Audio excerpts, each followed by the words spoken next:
they still think of the past. Intimate fullness, day after day. Intimate fullness, day after day. Your passion, take it from me. I'll swear to you when to make yourself happy. Your passion, your passion, your passion. I'll swear to you when to make yourself a hero.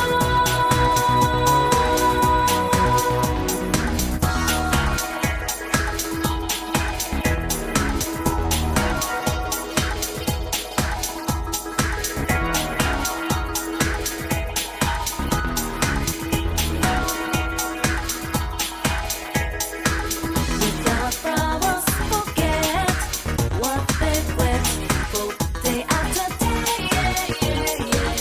Without flowers, blossom in the stream of tears, they still think of the past. Intimate fullness, day after day.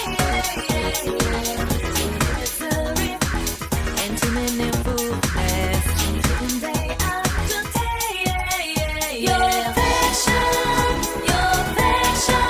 take it from me. I'll swear to you when to make yourself happy. Your passion. All right. What is good, people? It is the King of Anime podcast. I am Sasuke the Savage. He is everything animated. He is C-Tactics. What is good with you fine folks tonight? We're in the spring Hello, season. everybody. Yes, hello, 2026 spring season. And if I do say so myself, maybe I'm a little premature by saying this, but this is a pretty damn good season so far. This is usually if we did like some type of database, collected all the data that of anime we've covered for each season, I feel like the spring season is usually our strongest. Winter and spring, with fall being the worst for us. So yeah, I think the anime that we got this season thus far is a sign of the good times for KOA in terms of enjoyment of said shows. Hey, Satsuki, you have Satsuki over your shoulder. I like it. I do. That's cool. That's cool. Ah, how you doing, C? How's the big man doing? I actually, if you didn't know this, canonically, I'm 3'2". Oh, Yeah. so you're the short stuff. Got it. You Yeah, could no, I be just wear working on that stilts. bridge. Yeah. Well, it's about that. I was actually working on it today, and I fell off of it. Oh no. Oh, I you fell okay? 5,000 I don't- feet. know how you're still alive, but okay. I would say, Good what for you. happened when you hit Well, the ground? see- Did you live? Obviously. I did. Well, I bounced right back up because luckily, as I was falling, Luffy came by and he was like, "Whoa, this is weird." And so he did his like water Luffy thing, and then he bounced me right back up. Oh, Wow. Huh? That was nice of him. good guy. Yeah. He kicked me in the shins afterwards. That seems kind of rude. Screw him. That's what I say. Also fair. Well, I Ah, think it is in our interest to get right into something that I think should make people happy this time around. I think. yes, we got some Hopefully. to never give you the blues. Now let's get ready for the KOA. It's Miracle! So, have you guys been seeing the stuff around JoJo? They announced I have something here as like a second stage or something like that. No, I don't even mean like the good stuff. I mean what we've been getting to build up to today, because after we had that first episode of JoJo Steel Ball Run, there was no plans of anything as far as new episodes. People were wondering, okay, so are we weekly or what's going on here? And it was like, we don't know. And then after that, if you guys haven't been on the Twitter, people have been memeing this thing up. They've been sending curses, threats, shamans, all types of spiritual wonders towards Netflix for how they've decided to produce JoJo. It's been pretty funny, I'm not gonna lie. Wow. So people are just basically going, you didn't do this, so now we're gonna curse you and all this other crap. How dare you? Pretty much. Wow. I don't even know what the game is, but they keep memeing like this analog horror game in particular. It's like, you have 10 days left. Oh boy. I was like, okay. But yeah, that's go ahead. It's serious business in anime when JoJo fans do literally anything as a group. Those people are crazy. I remember one time I uploaded a video about JoJo and it had like 2,000 comments of people just telling me, why did you use the English dub clips? I remember that. Yeah. I mean, I had the same, well, not the same experience, but I had a similar experience when I was talking about my enjoyment of part 2, and then I also use English clips because I watched that. I watched the dub. But yeah, they good dub. Yeah, it was pretty good. But definitely a rabid fan base. They aren't as vocal as other fan bases per se. It's only when times like this where we have an anime come out that they are out in full force, because I've seen a whole bunch of JoJo fans get on Netflix's head. But the good news, and I'm going to read this verbatim, the tweet verbatim. Netflix says, thank you for all the incredible support for Steel Ball Run, JoJo's Bizarre Adventure. This series is currently in production and will be available for everyone to enjoy. We're planning a split core release across the entire run of episodes. The next core, second stage, will be streaming in fall 2026 on Netflix, with one new episode released each week. This release schedule is part of our original plan and reflects the wishes of the production committee. Your passion and enthusiasm mean a great deal to everyone included in the preparation. We appreciate your patience and continued support as we work to bring you the second stage. And in other words, it basically means stop. Please stop. Just let us do our thing. Can you stop threatening us? Please. Please stop doing this shaman chicken shit. Oh man. I mean, honestly, in a sense, not to take the side of like toxic people or anything like that, but at some point, you think they just gotta know, right? Like releasing one episode of JoJo's Bizarre Adventure and then not releasing any information about it, and going as far as to go, we don't know. Yeah, I mean, and people were already mad with the last part of JoJo, even though I wasn't watching it at the time. But they didn't really like how it was released and how Netflix had it then either. Because I think a lot of JoJo fans just want to watch it weekly. I don't think...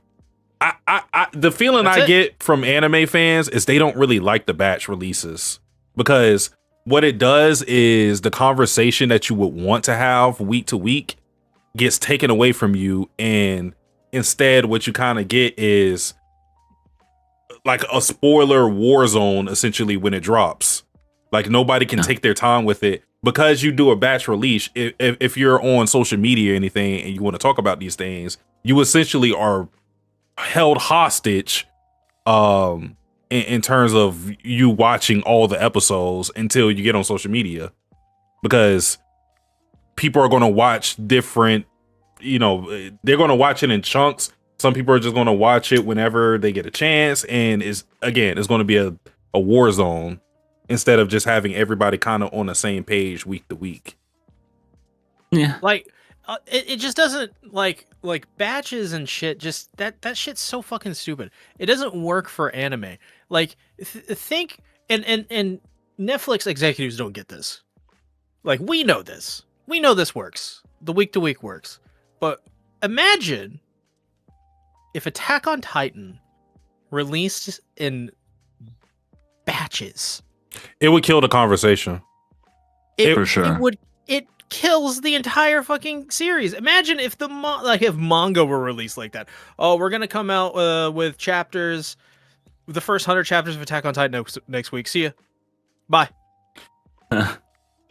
Yeah. Yeah. Yeah.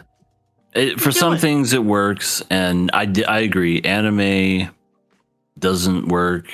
Shows like Invincible, they do it in batches, but like 3 episodes per, which is not terrible, but at least they do that. That's like an American thing. Like a Japanese thing with Japanese media, a lot of it is released over long periods of time because of that. It's that capitalist like subscription model. That's why you get volumes of manga and volumes of anime on DVD rather than just the entire fucking thing is released. The reason why it works in America is because Americans are fucking stupid. And they don't realize that weekly is better. And the corps don't realize that either. They don't realize they can make more money by week to week. They don't get it. Things used to be weekly all the time. We'd watch anime without the subscriptions weekly all the time. But I think we're in a capitalist Netflix kind of ruined that whole thing by just dumping a whole season at once where everybody just kind of expects it now. The whole binge watching thing came from this whole streaming service stuff. So, yeah. Yeah. Well, it is what it is. Yeah. Hopefully, they stick to this week to week thing. It just, especially for a series like JoJo, where you kind of want to sometimes just sit with moments and really digest it. You don't get that opportunity. Not to say that you can't, like you could have a group of people and you guys decide to watch it weekly or whatever. But whenever you kind of, and this is the case with a lot of things, you kind of got to save people from themselves, because if you open the floodgates and you allow people to watch all the episodes, more than likely they're going to do it, not even because they want to, but necessarily but because it's kind of just like, why not? You get curious about what's going to happen next. Well, if I have the episode right in front of me, I'm going to go to it, regardless of if I want the conversation or not. That's just how it is a lot of the time. What is good, Fader Moo? He says, plunger. Good old David coming in with the plunger as always. Riveting stuff. This is the conversation we're missing when we don't have things weekly. Right? Exactly. Imagine if KOA released in fucking first stage, second stage. Oh my god, we would get poop instead of plunger. That wouldn't work at all. Like, by the last bit, this is us.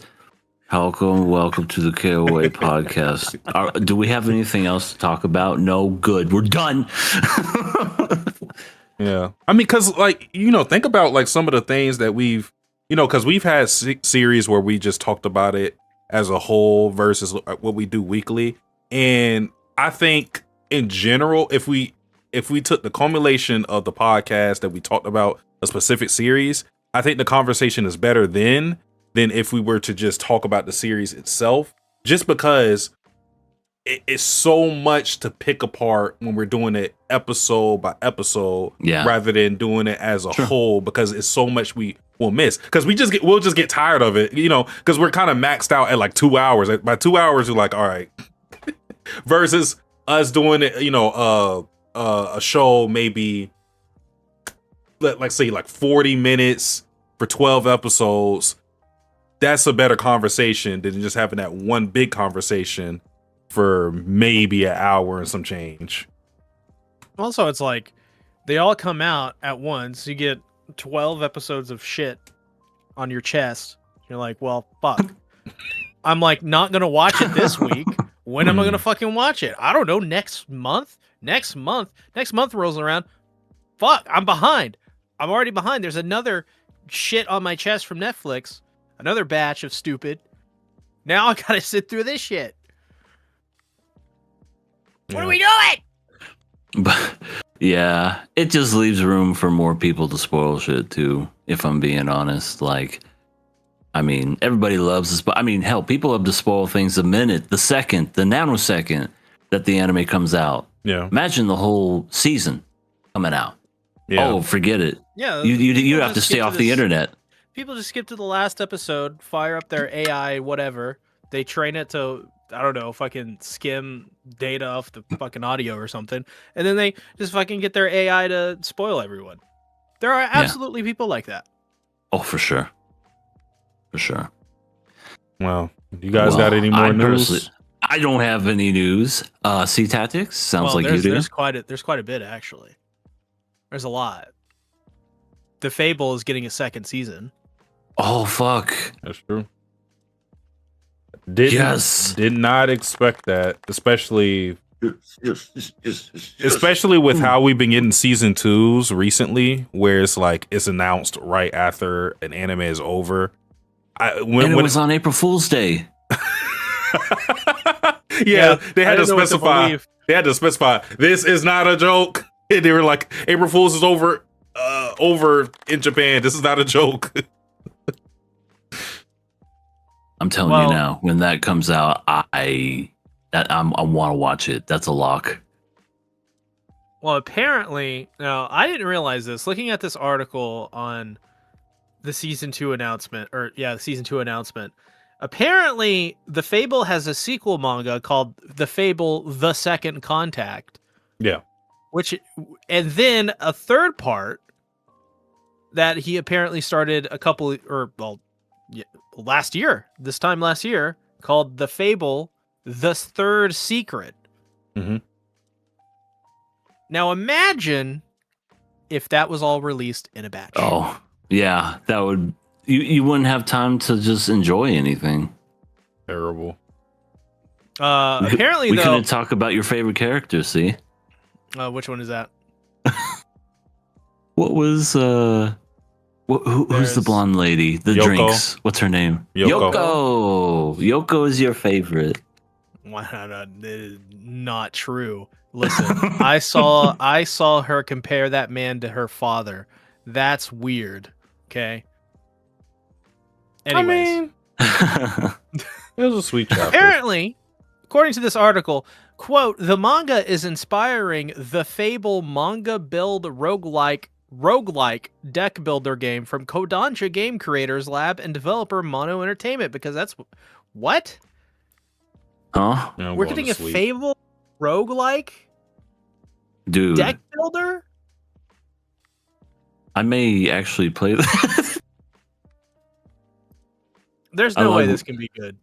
I like roguelites, but you're right. It's probably gonna suck ass, Oh my god, it's a console game. dude.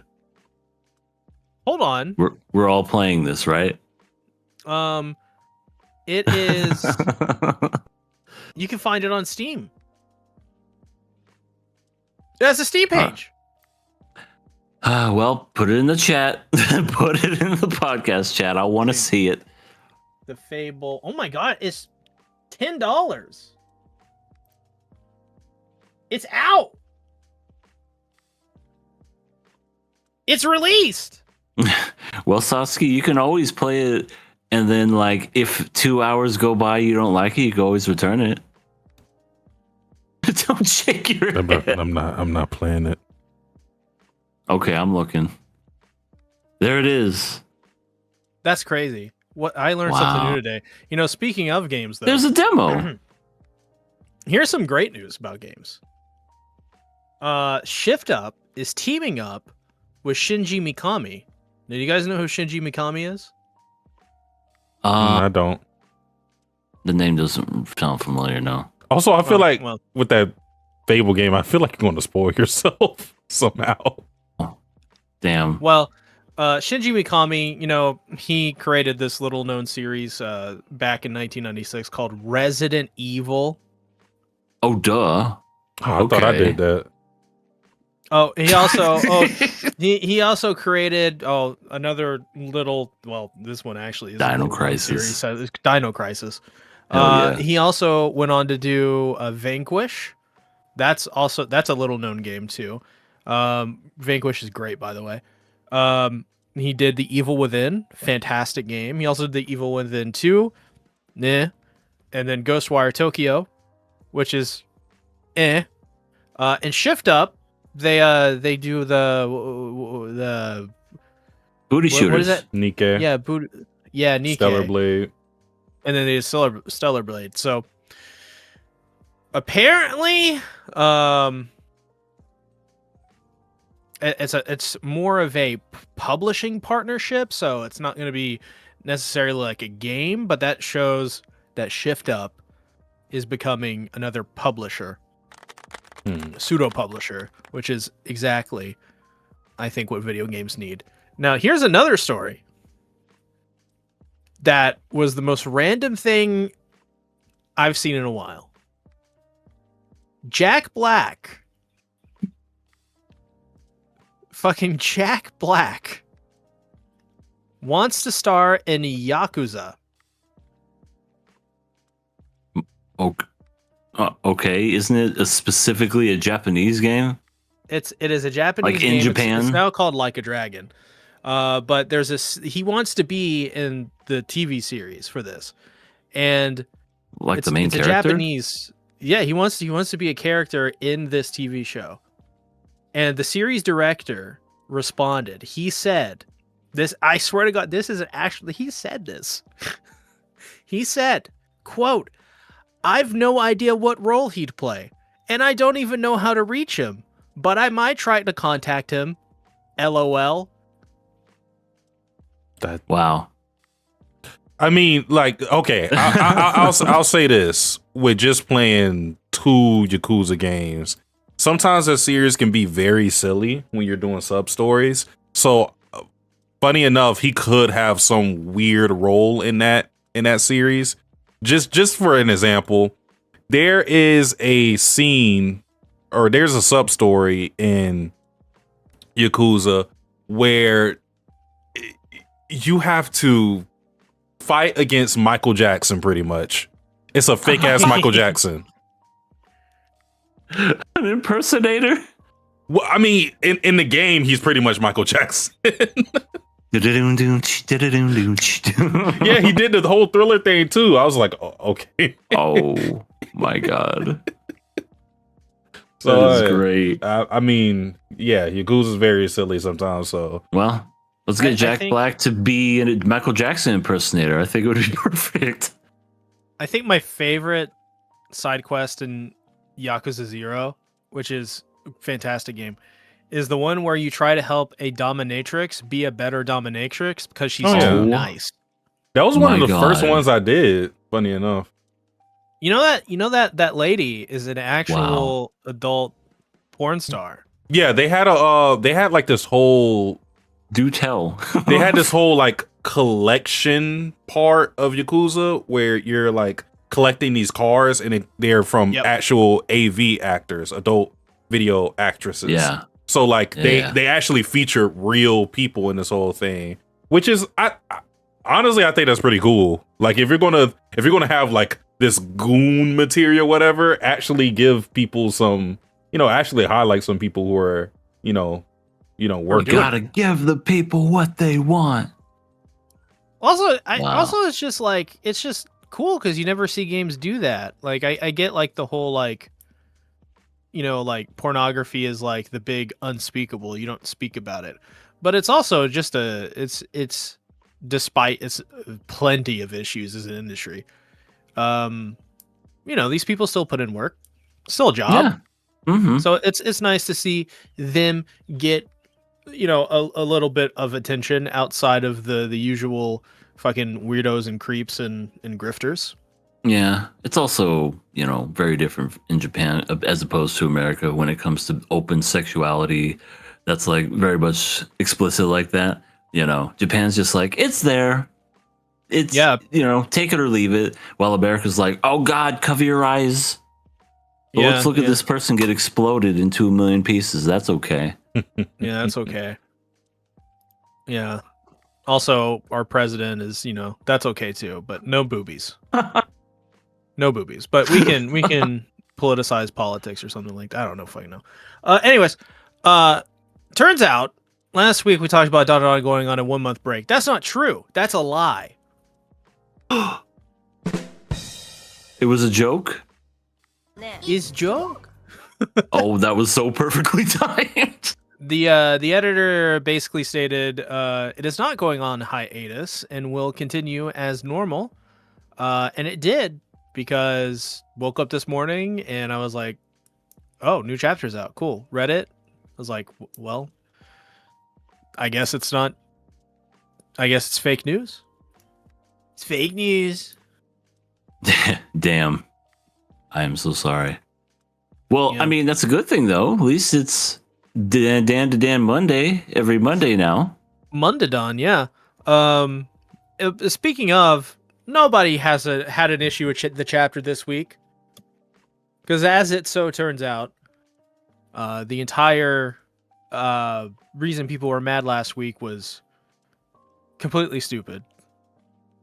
But that's my opinion, I suppose, on it. The chapter basically pushes forward the story and is basically like all the issues people had last week with it. It just completely invalidated most of those arguments. A couple of them still remain, but those have been there long before that chapter. Anyways, some bad news.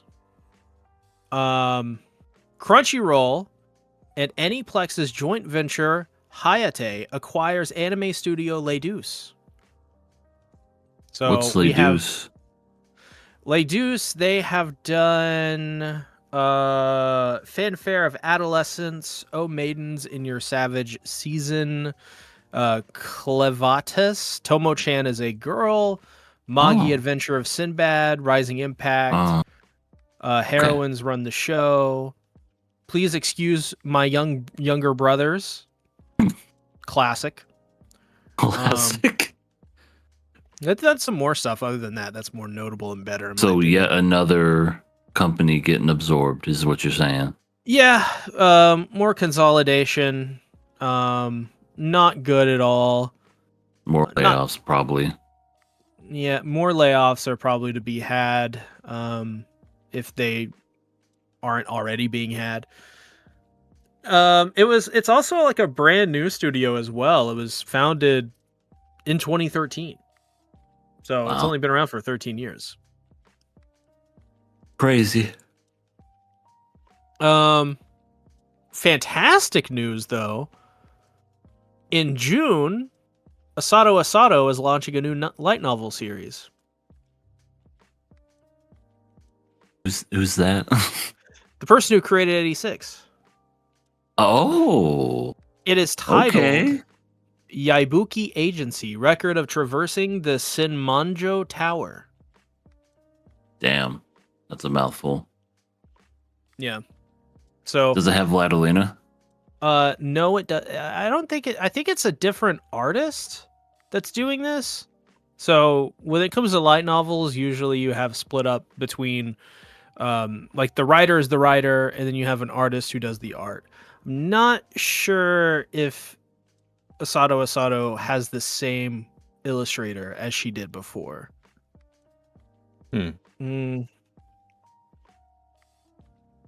But I also don't think 86 is ending either. I think it's still going. So she's taking on another work. Let's see. But it may be ending soon. Who knows? I need to catch up. But all the damn fucking the light novels for 86 are hard to get. They sell out immediately. You got to stop buying them all. I don't. What do you mean? That's true. I only got like 6 of them. There's like. You only have 16? 86 of them? Damn, man. Only 86.7. Ugh. 86.7. Jesus Christ. Thank yeah, God that that's- wasn't a thing back then. True. But yeah, that's pretty much it as for the news that I have. If anybody else has any, you know. No, I ain't got no news, unfortunately. The only thing that I know is that I'm pretty fucking cool. Yeah. Oh, okay. Shall we get into Nakama Club? Heck yeah. Let's do it. This was something that was picked by you, good sir, Mr. C Tactics. Blue gender. Yes. As I forget to share this out in the Discord. Not to be so confused with typing- Blue Period. Yes. That's the thing I thought of when I suggested this was, remember that time we watched Blue Period? Oh yeah, with the super milf. I remember. Yeah, that was her name. Super MILF. It was glorious.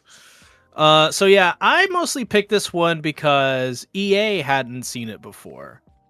And so I wanted to just pick something like a bit older, a bit more classic. And also because I remember that at the time we got into this maybe we got done watching oh god. What was it? Vox Machina? And Can't remember. It may have been that. yeah, and Laura Bailey is in that. And I remembered, well, she's also in Blue Gender. So I was like, you know, I'm gonna lock it in. Why not? It would be fun to do. Didn't you say And this was her first ever voice acting role? yes, this is her first ever official role as a voice actress. Period.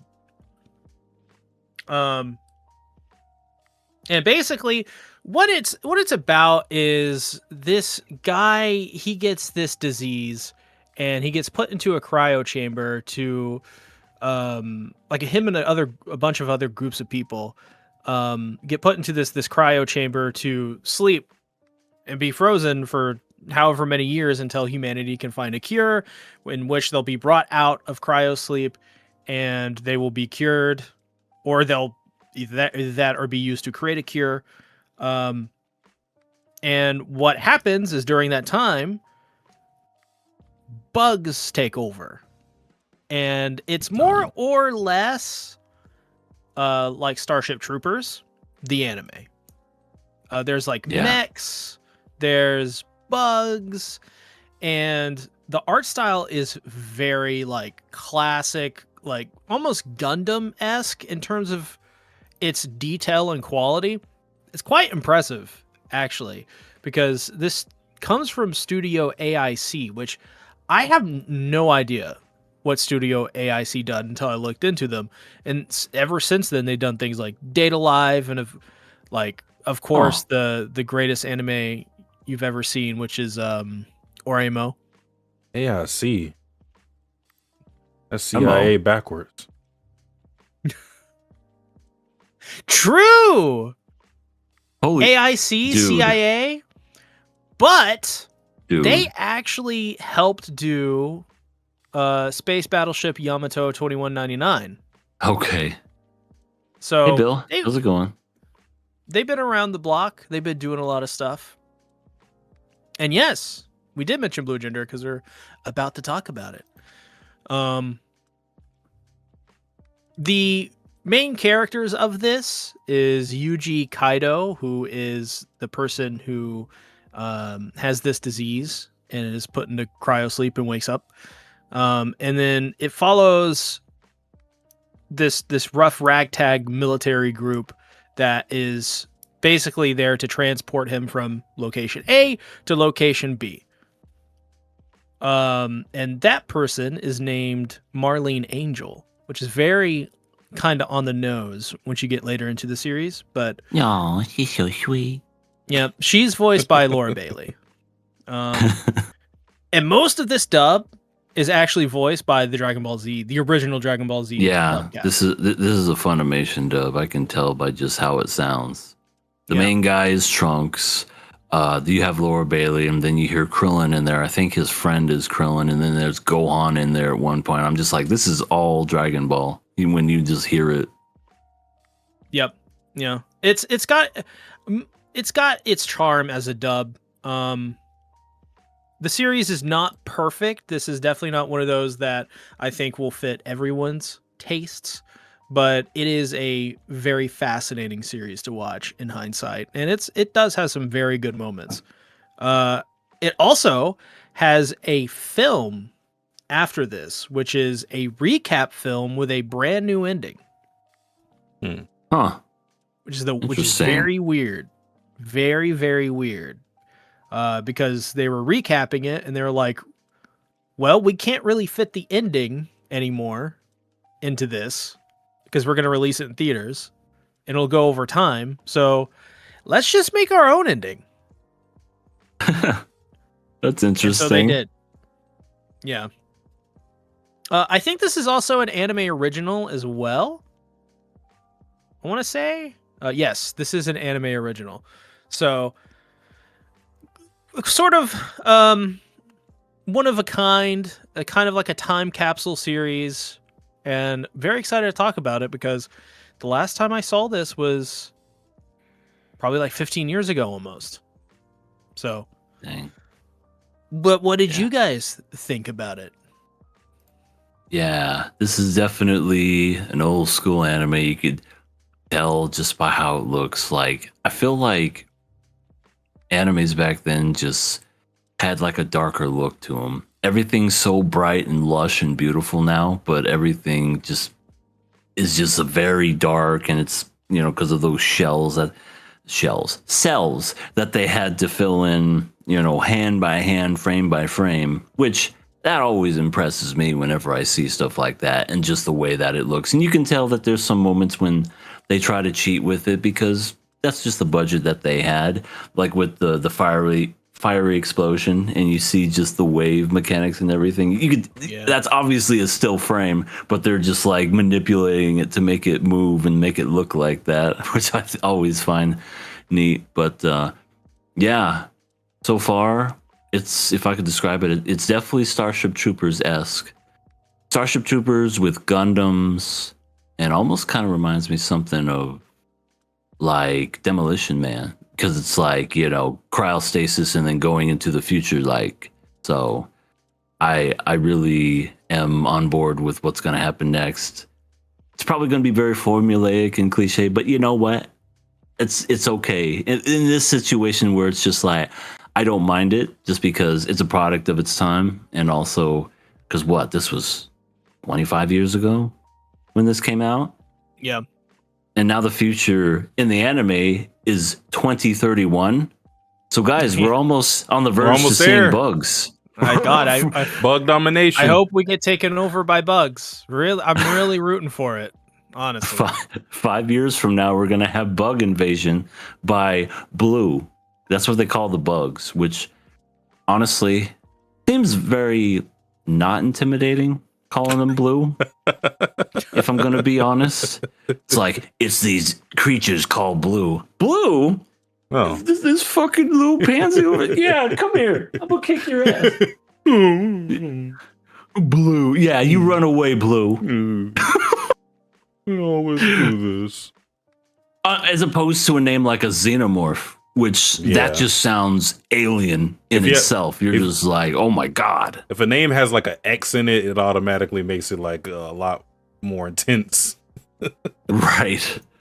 But so far, you could definitely like, it's, I love how you see how it's definitely, you know, the dub is just a little charm with it, because you could tell around that time they were like, anime was still this very forbidden thing. And when I say forbidden, I mean like it wasn't mainstream, and it was, well, not banned, but it was just it wasn't mainstream. And that's why they always had the same people doing the voices all the time, and you never had like a variety. So I like it. so far. Yeah.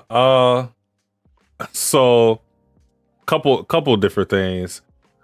I was wondering when he found out about his incurable illness, I was wondering, did they just offer him this whole thing of being able to get put to sleep? Because I feel like that would cost a lot of money and resources. So I was wondering if that whole offer was a bigger part of some type of conspiracy. Just because, like, just me, I'm like, I don't know, maybe it's an American thing because I'm like healthcare and stuff. I'm just skeptical. What's the catch? Yeah, I'm just skeptical of like any well-being done to help some illness. Or maybe it's a mixture of me watching a pit too. But yeah. Oh my god. I found that, you know, kind of weird, but it could just be it pushes the plot. This is why we have humans that are still alive despite the blue supremacy that we have. And the way they kill is very horrific. They just they'll kill them, like spit on them, and then turn them into like a Rubik's cube. It's like, yeah, disgusting. You don't want to get. I know it smells horrible in this world. But yeah, you just don't want to get killed by these by blue. Even now that you say that, it does sound so soft when I say that. Watch out for blue. Oh god, not blue. Probably Anything more but that. intimidating in Japanese. What is? Yeah, blue maybe in it's how. Yeah, Is- like how it's pronounced. Maybe. Isn't blue like azure? Or is it something Well, else? Find out. Azuli. Azuli? Azuli. I don't know. Yeah, I like the portrayal of the blue because they are very, in my opinion, they're very intimidating. Because they're just giant bugs, and they just eat you, and they just wrap you up and save you for later, and then they, I don't know, regurgitate you or something. Oh, duh. It's really grim. Ow. What is it? Ow. Yeah, like Owl Ashi, or what is another series that has that? Oh my god, Satsuki. But yeah, Owl. AO. You're wearing blue. Satsuki, are you a bug? He's doing the slow look. No. I'll save you for later, EA. Don't. At least I'm going first. I would say, yeah, you're Hey, closest. Get him. He lives closer to you. My background is blue too. That's true. I am so dead. That's the signs were there. Foreshadowing. How did we not know? Also, like, what did you guys think about like the music in this episode in particular? Honestly, I did not pay attention to the music like that. That's not the thing that really stuck out to me, honestly. I was more like EA looking at the designs, because, you know, looking at the designs, I kind of got, you know, I'm kind of thinking of the old anime like Trigun, for example. That's really what I kept seeing when I looked at the designs. Because you could, Bill said, I can't help but think of Blue's Clues whenever I hear blue. Mail. But yeah, it's interesting being in this, having this perspective of where now, because of all this modern animation and character designs, now looking at retro things like this is so refreshing to look at. You know, because it's kind of like when we were getting in like the mid 2000s to like 2010s, stuff like this was being called old, washed, but now it's kind of like novelty almost, where you kind of crave seeing some of these designs. So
it's now it's tough. And I'm not. I like.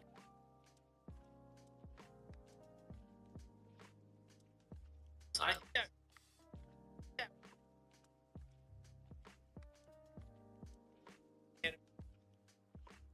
As Hmm.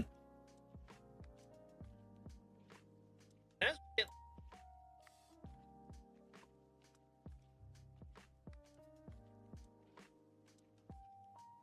maybe not back then. Back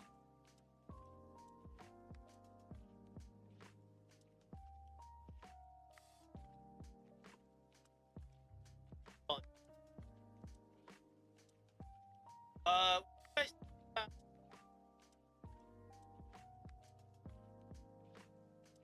He should probably change his underwear. yeah, but of course, No. I'm talking about because he pissed himself when Blue came. Yeah, it's like right at the beginning when the what the fuck?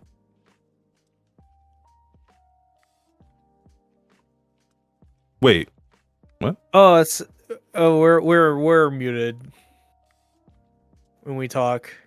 oh, Hussey's the only one I can hear. Yeah, it was that That's what thing you he were talking said. about last week. let me see. How long were we muted? Uh-oh. Oh, God. Were we just talking about the news and...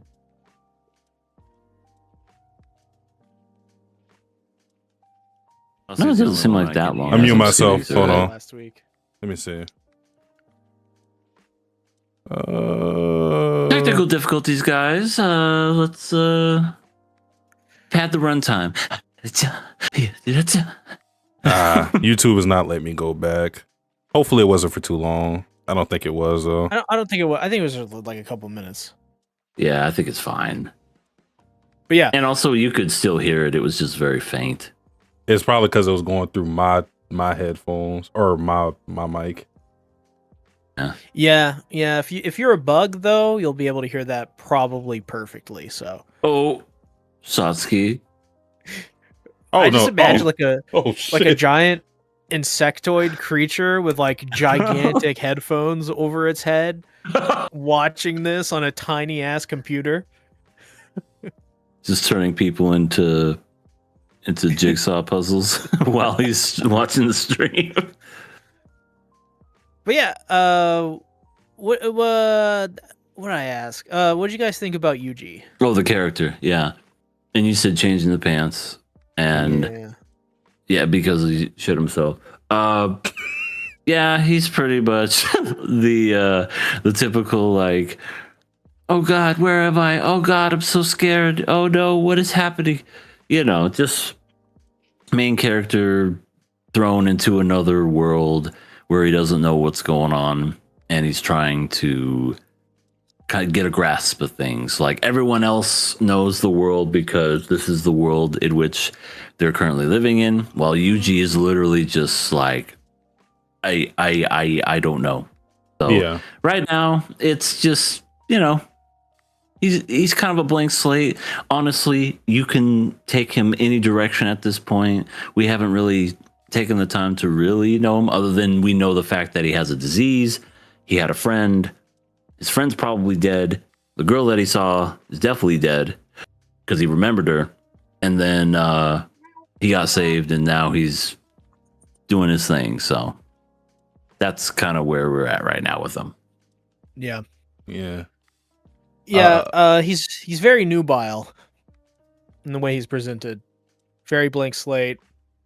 Definitely on purpose. But yes, what were you gonna say, Satsuki? I was going to say, yeah, he's just, you know, having a character like this allows you to tell a story in a way where you get to explain the world in a way that makes sense with someone like this. You know, because if we were just rolling around with the vets, then it wouldn't make sense to explain certain things. But with a guy who literally just woke up from a Cairo sleep. It's like, okay, we got to get him up to speed about the world, why it is the way it is, why do we fight, get him assimilated into the group, all that stuff. So yeah, you don't really get a feel for his personality this episode other than just a scared man, which I feel is understandable. Yeah. My God. He's that's sort of what I would expect out of him throughout this series.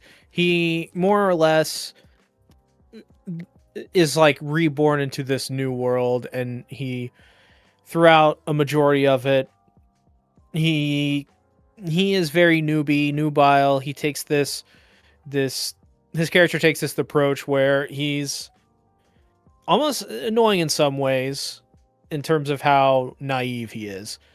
But later on he has some really awesome moments. And I think his character takes a really surprising turn that I not many anime in general have ever done. It was very ambitious. And if I remember correctly, I think this is one of the things they really nail and pull off in the series. And what makes it sort of memorable. Because it's like, oh, this is like one of the only examples this has ever been done in anime. And it's great. All right. What do you guys think about Marlene Angel, who is the the blonde girl in the mech? It was very obvious that it was a woman in the mech. Like, it was one of those things where it was just like, oh no, very mysterious and foreboding, and then half of her mask comes off, and Yuji's like, oh my god, it's a girl. And yeah, I was like, I kind of expected that was gonna happen. Yeah, this is just like the template that we usually get in a lot of different action series where it's the girl that like gives the guy the powers, or a situation like this where she saves the day and then assimilates him into the group. So I mean, you don't really get anything from her personality. You get less of her personality than you get this guy's personality. All you know is True. soldier lady, pretty soldier lady. The My ending. name's Laura Bailey. Wait. Did y'all have an ending when y'all watched it? Because I'm watching this very weird. Like, I'm watching this. It was an ending. Okay. It was saying in the future they blew up the facility and we saw all the groups and they drove off in the vehicle. Well, no. I mean, like an ending song. And Yes. Oh yeah. Yes. okay. Because I'm, like I said, I'm watching this weird. I'm watching this like. You're watching it drunk. I'm watching this high off my ass. It makes more sense. The way it's torrented, because I torrented it. The way it's torrented, it's like they got it. It's like a CD rip. So like when I press a file, it's not doing it by episodes. It's just doing it by like how they broke it up in CD form. So like an episode can go over the time than a normal episode. That's why I asked. Because I saw the ending and all I saw in the ending was her naked. So I was just like, okay. There's something. As per the chorus back then. So fun fact about the opening and ending, these two songs are they're the same opening and endings in the Japanese version. However, when they made this in America, what they did is they brought in a bunch of musicians, and they did this for the score as well, I think, in some parts.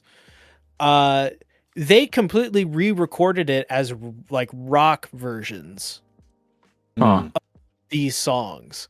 And if you go, and the soundtrack for this anime is actually really popular. It's not as popular as like Cowboy Bebop or Evangelion, but it's like if there was like a top 10 list of the best 90s anime OST, this is like 9 or 10, or it's falling out of it just shy at like 11.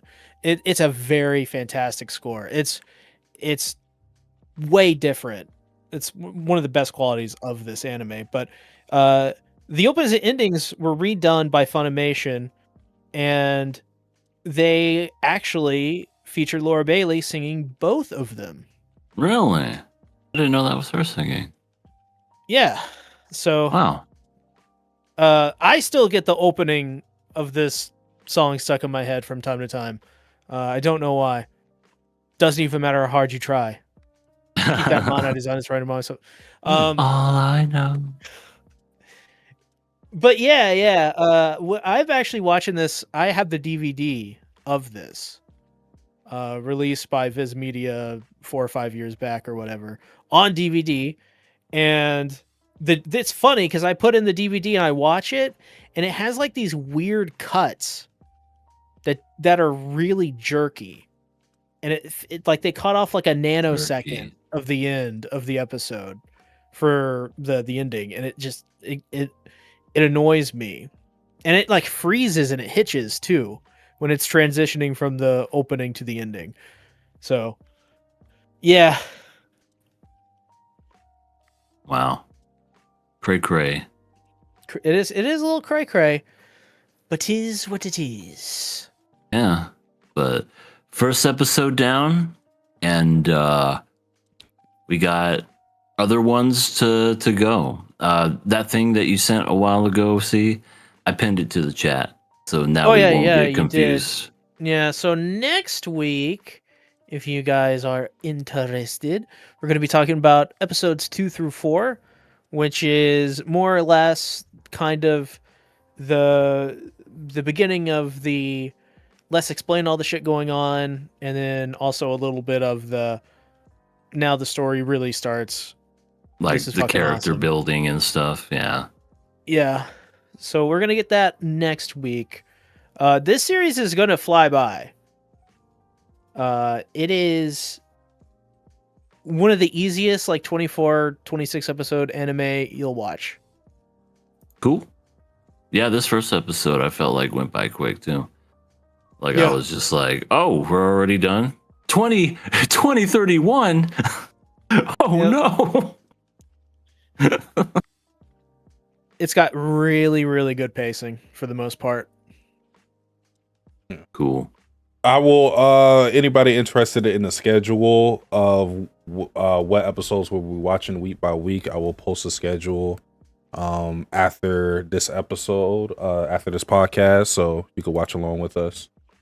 But we are moving on to the show that EA chose for this season. First anime of the spring 2026 season. Daemons of the Chateau Realm. Matt Damon's of the Shadow Realm. All the Daemons. I have to ask both of y'all, did you watch this dubbed or subbed? I watched it dubbed. I watched it dubbed. I'm an awful human being. I watched it sub. Ooh, you. I told you to watch it dubbed. What the hell? Yeah, I forgot. I said they had the original people from Full Metal Alchemist returning to do voices, and you go ahead. Okay, I'll forgive you. I also watched it dub. Oh, okay. All is forgiven. I don't know. All is all is forgiven. not- Sasuke, all is forgiven. Just not the English dub. Yeah. Oh, okay. Well, anyway, this is the one I found. This is the one that I wanted to watch as per that little teaser trailer that Sasuke created. Really good stuff, by the way. This is created by the same author who did Full Metal Alchemist. She also did a series called Silver Spoon, which I feel like is very underrated. It's a really good slice of life, and a lot of people don't know about it. And I don't know what else she did other than those two, but then there's this one. And all I gotta say when it comes to the first episode, this is one of my favorite first episodes I've seen in a long time. Like, I did not see it coming at all. Like, everything, like, if you want to get people hooked into a series, this is how you do it. You literally just create all this chaos, and you're just like, wait, what's happening? Why is that? That just, holy shit. And I I can't wait to see what happens in the next episode. But I want to know what y'all thought. A lot of fuckery. First of all, yeah, a lot of fuckery. But first of all, as soon as I saw this episode, the first time we saw Gobble Girl, I was like, "This is Satsuki's favorite character." And lo and behold, in the bottom right of the screen, we see Gobble Girl. Gobble, gobble. Oh my Gobble, god! gobble. Yeah, this is Satsuki's girl. Oh, that was a crazy power too. I was surprised at how ultra violent this episode was. Not gonna lie, like I was like, I know Fellow Metal Alchemist has its moments, but damn, they were splitting people in two. Mothers' heads were getting ripped off in front of their child. God, just damn. It's okay though. She doesn't kill kids. Yeah, so it just makes it okay. Kid's gonna be traumatized for life, though. Yeah. Yeah, but it did this episode very confusing in terms of like who is who. We don't know who the good guys are. We don't know who the bad guys are, honestly, because they make it seem at first like the villagers are the good. Like this, it makes it feel like it's a tragedy happening right before our very eyes.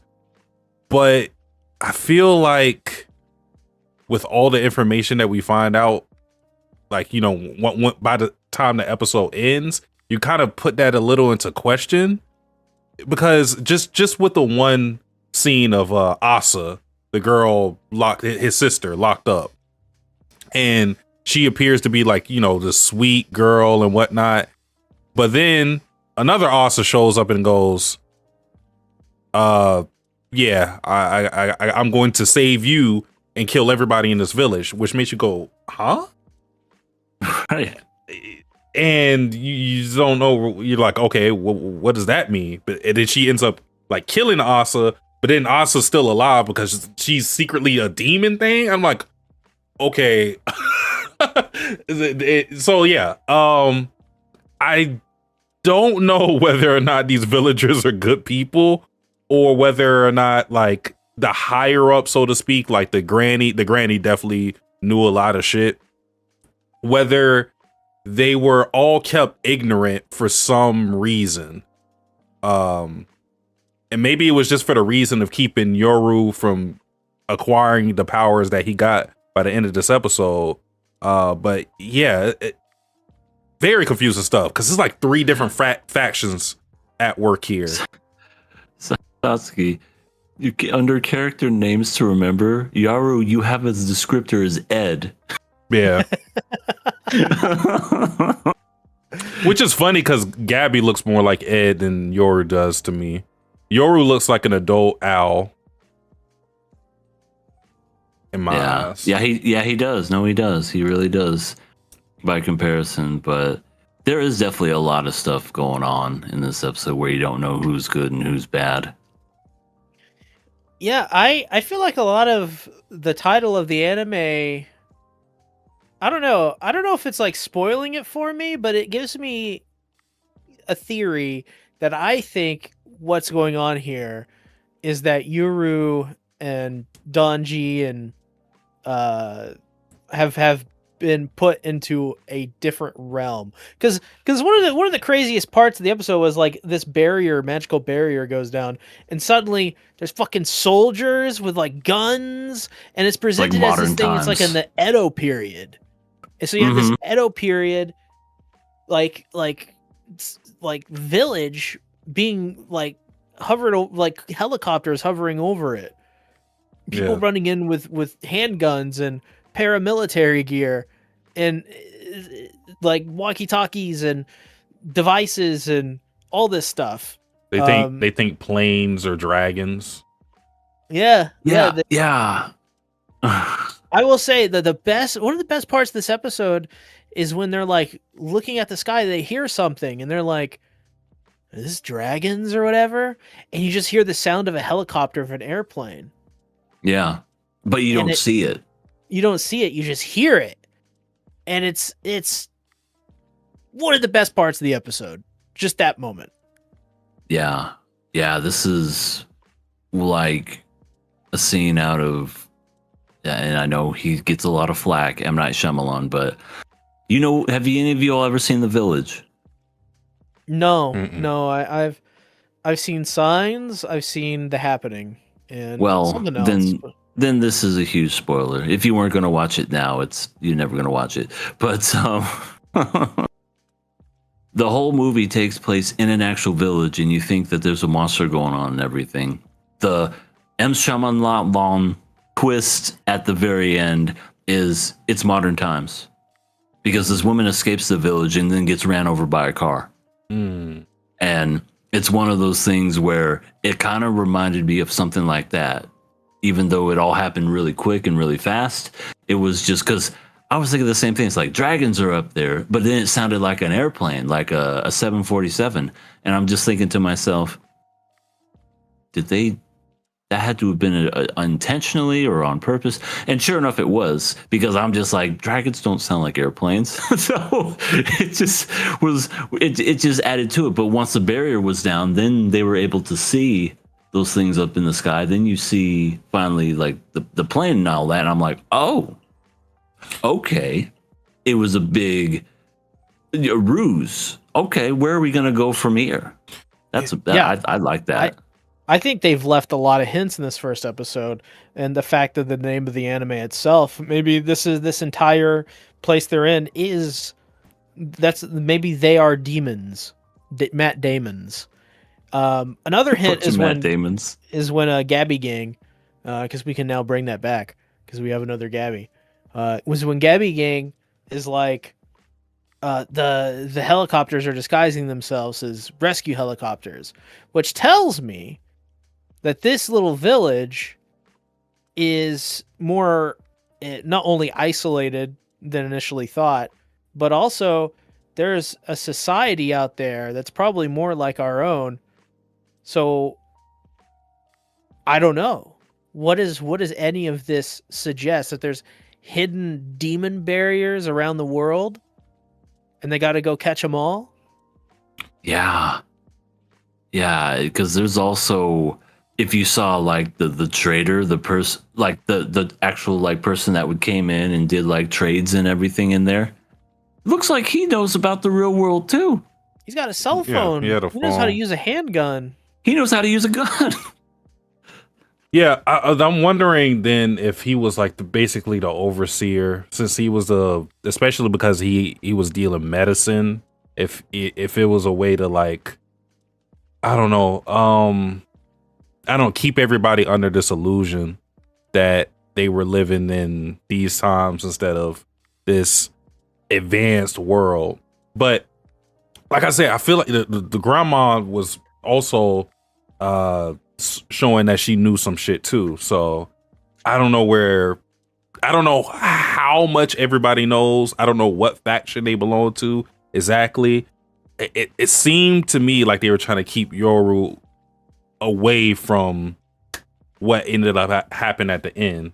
And then too, the whole thing with his twin sister, because when they were born, the grandma had this weird comment where she was like, basically, don't push the other baby out. It's like, huh? Keep that baby inside you. Yeah, so I'm assuming that baby was Asa, and Asa got like expelled from the village when she was a baby, and maybe had to fend for herself, and maybe that's why she came back to this village and tried to kill everybody. Got an eye patch. Yeah. You know who But she you see- reminded me of, Satsuki? Who? Girl from Future Diary. Oh. Oh no. Oh no. She's gonna be better than her. Oh, she better be better than her. She's not blowing up kids. She did blow up that entire area though by accident. True. She did say it was an accident and go tee. But that also shows you that she's learning her powers too. That she may be awakening her powers almost the same time as a Yuru, because he just got the left and right powers, and she was like, oh, I did that by accident. So yeah. And if this is her real sister, where did she come from, and why does she have an eye missing? So many Well- questions to answer. They look almost identical. One just looks older, of course. But the funniest part is there's another hint in here. The way it was said, the way it was worded, where Pirate Asa is like, "Hey, Love that I'm gonna kill everyone in this village and save you, big bro." But she said it as if like she knew him, like the back of her hand. Like they've interacted like normally, as normal brother and sister would. So what? Like that's very weird. That tone and delivery is very odd. Mm. Yeah. Almost like maybe it's another dimension or realm, so to speak, where she's interacted with her brother before and it's the same person but different. I have no idea. Yeah, maybe there's like, since it's the shadow realm, so to speak, you mean a whole parallel universe where she has somebody like Yoru, who is still her older twin brother that she knew of, and maybe she thinks this is the same person, but it's not. Yeah. So many ways they can go. I'm just real curious, and also credit where credit's due. I don't know this mangaka's name, but she can write a show. Like she's a storyteller. Says here it was Sean. Dude. First one in 2026. God damn you, see. Let me look it up. Gobble gobble.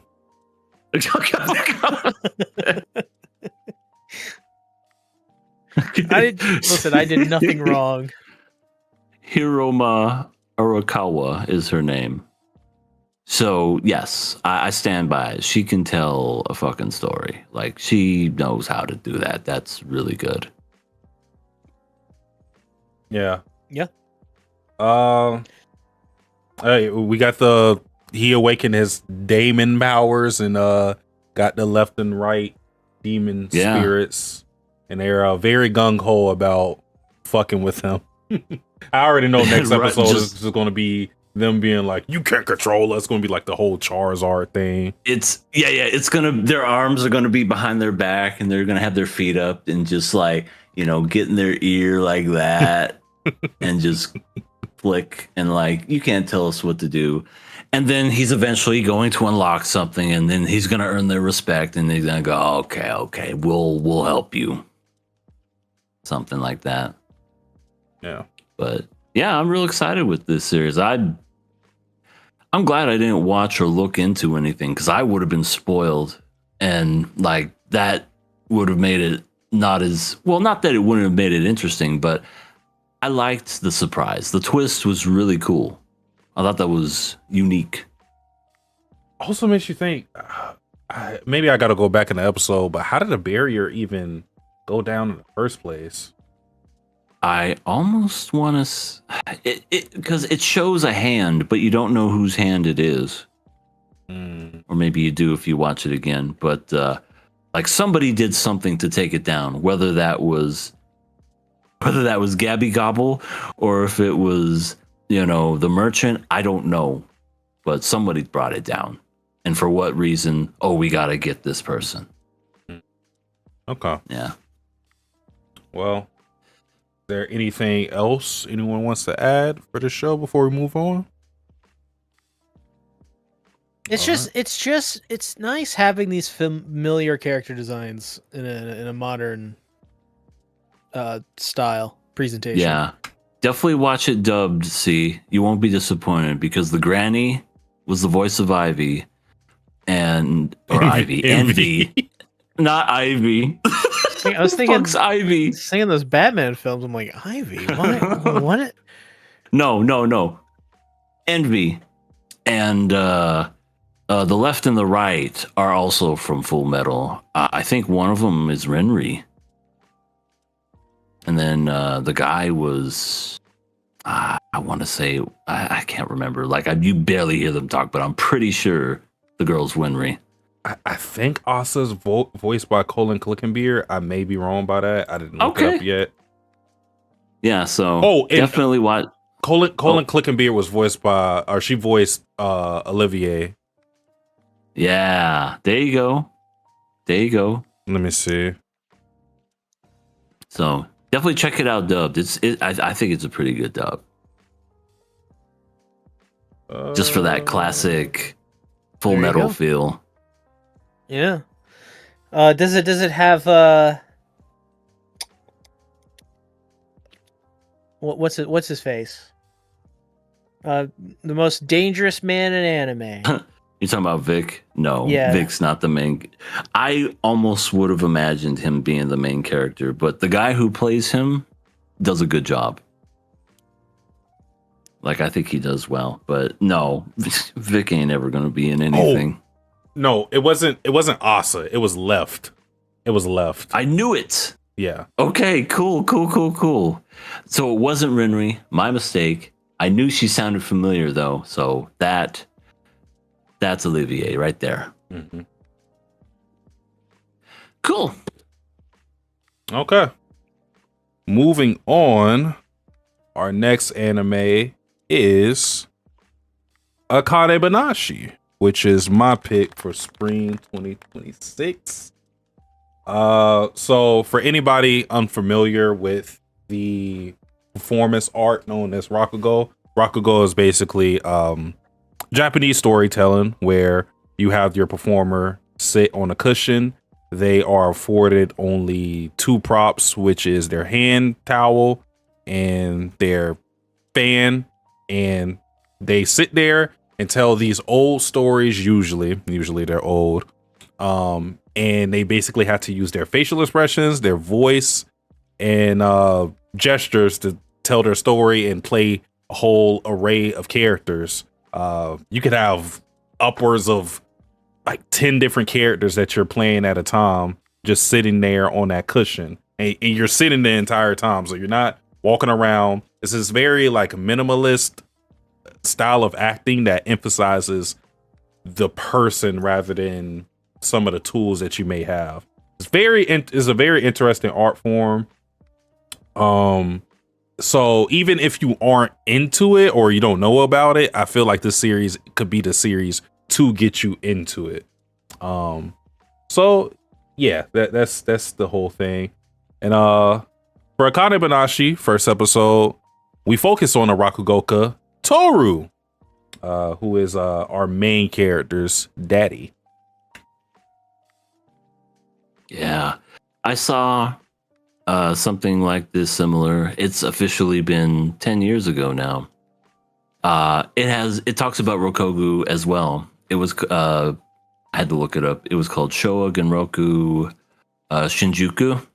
I don't know what that translates to, but basically I think it's called like the stories that we tell. It's a really good series, and it got me into this Rokogo stuff. So I kind of went into this knowing a little bit more, I guess, than the average, so to speak. But for those who aren't familiar with it, I think it does a really good job at kind of explaining what it is and how it's presented. And I thought that was really well done. And the animation, oh my God, this is really, really good looking anime. And we have a loving family. We have a wife that actually believes in her husband, dreams, and not shitting on them. And the daughter loves her family, and they love their child. I thought that was really neat. Crazy. And you know what's even crazier is, like, you know, this is the series we were talking about a little bit before the show, but this is the series that got me to think today, like, I watch a lot of depressing shit where everyone dies. No one's happy. We're all traumatized. There's a point near the end of this episode where a big thing happens, and Oh my God. basically it says like Shinta Arakawa has died. And I was like, no, just what I thought.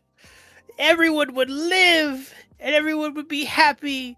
And it turns out that's not the case. It's more or less like a character death than an actual man's Yeah. death.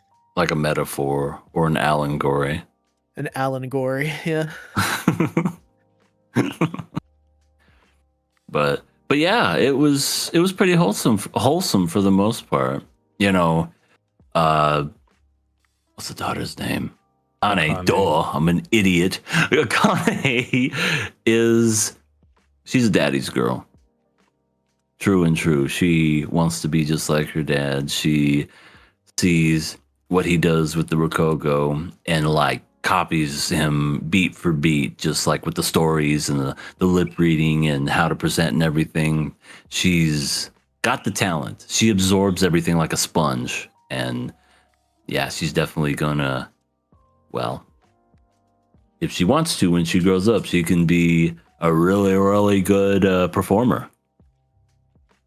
So they show you a bit of Kane's personality, and she's very impulsive and very protective of her father's reputation, and also shows you that Shit of a fat dude. yeah, also shows you that the father isn't as well respected as she would like. So we have different tiers of Rakugokas. We have the Zenza, which is the lowest of the totem pole. You have the Futasume, which is where Toru is right now, and then you have the Shunichi, which is where he wants to be. Those are your masters of the class. They're making the money. They have students. They have their own school. Yada yada yada.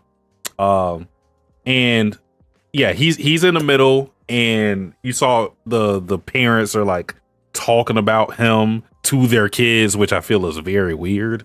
Yeah. And you know, the kid is the fat kid is disrespecting Akane's father to her face. So, you know, she fought back in a very clever way. When the mom was asking what happened, she told what happened in Rakugo. You know, she sat there and told them the whole story in Rakugo and played his character and played her own character. And even a teacher was so impressed. He was like, that's exactly what happened. Yeah, that was really cool. And I just love it when bullies get their comeuppance and then they still want to play the victim by trying to pretend cry. Oh God. Wait, no, I didn't say that. Oh, but that doesn't make you right to cry. All right. I love it when they go, oh yeah, and they continue to cry again. Yeah. Toru, puts the reins on Akane and tells her, you shouldn't be having to feel like you should protect me. It should be the other way around. But, Akane is very, very protective of her father and whatnot, because she feels like he doesn't get his just due. And, yeah, you can sort of get the feeling that he also feels the same way. Because, he's trying to take this promotion test to get to higher, higher status. He's not really making all too much money. But his wife is supportive. His daughter looks up to him, so he feels the need to keep going, to keep pushing. And here we have the Shunichi test, where he gets to prove himself, and he is nervous as shit. I understand. Yeah. That, so. And the thing that made him kind of like ease those nerves was hearing the sound of his daughter, hearing her voice, because she was mimicking him. Once again, just how she absorbs everything like a sponge. She was just like, I think she just heard, well, he heard her say a line and then just a little, like whatever sound. And he saw her and she just covered her mouth, as in like, oh shoot, I was doing the improv myself. And so he was just like, okay, I think I got this. And then he calmed down, took off his jacket layer and was just like, all right, here we go. We're going to have sparks and shiny stuff come from off of me. and we're going to knock this performance out of the park. And I mean, seemingly he did. Like, usually when that happens, it's always like you would think that you won. Yeah. Just another quick note. Apparently, the voice actors took or had Rakugo training in anticipation for this anime. Oh wow, Yeah. that's really cool. That's preparation for the role, because I know when you have to do Rakugo, you cannot mess up when it comes to talking. You have to be kind of at a certain pace, and if you stutter and stumble, that's it. But professional Rakugos, they're fluid, and the fact that they're performing as 2, sometimes 3 or multiple characters at the same time is what makes it even more impressive, is the fact that they're doing all that. Yeah, and it's the seamless transition into it. It's like it's not like and it's not a disrespect to anybody doing stage play, but there's no curtains down. You get to have a reset period. Is boom, boom, boom, boom, boom. It's I would compare Rakugo to like stand up comedy. It's a good comparison. It's like that tough where you're getting immediate feedback from a crowd. It's just you by yourself, no real props to speak of other than your mic and like maybe a stool and a water bottle. Yeah, like the onus is really just on you to perform, not anything else. There's nothing outside that can really help you. And I think that's what makes these like performance art so hard. Toru gets back on his feet, has a stellar performance, much to the don't give a fuck aura of Isho, because Isho gets on stage and he has to announce whether or not or who passed for the promotion, and he's like, I'm not gonna lie, all of y'all suck. You are all expelled. Not just no promotion, expelled. Like he's done with all their asses. Yeah, this is probably I'm gonna hazard a guess. This guy is very old fashioned, very much. Well, kids these days don't know how to do the good Rakugo like my daddy used to do it. He's the fucking stuff. Oh, he's the old guard that can't get out of his own way. It's essentially the boomers not making way for the other generation and just like keeping the reins of power.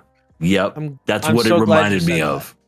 Because to me, the main scene where he's doing the performance and he's messing up at first, and then he thinks about his daughter, and then he's doing it for his daughter and for his wife, and that gives him the power to get through it and to actually be good at this and make a memorable performance, one that he's proud of, not because of what other people think about him, but because of what it means to his family in that moment. And that to me shone a spotlight, because Isho is very much, as you just said, EA, very can't get out of the way. He's a boomer. Whereas Shinta or Toru, he very much in that moment defied that old guard, that old order. What he was basically saying there symbolically was, it doesn't matter about my success.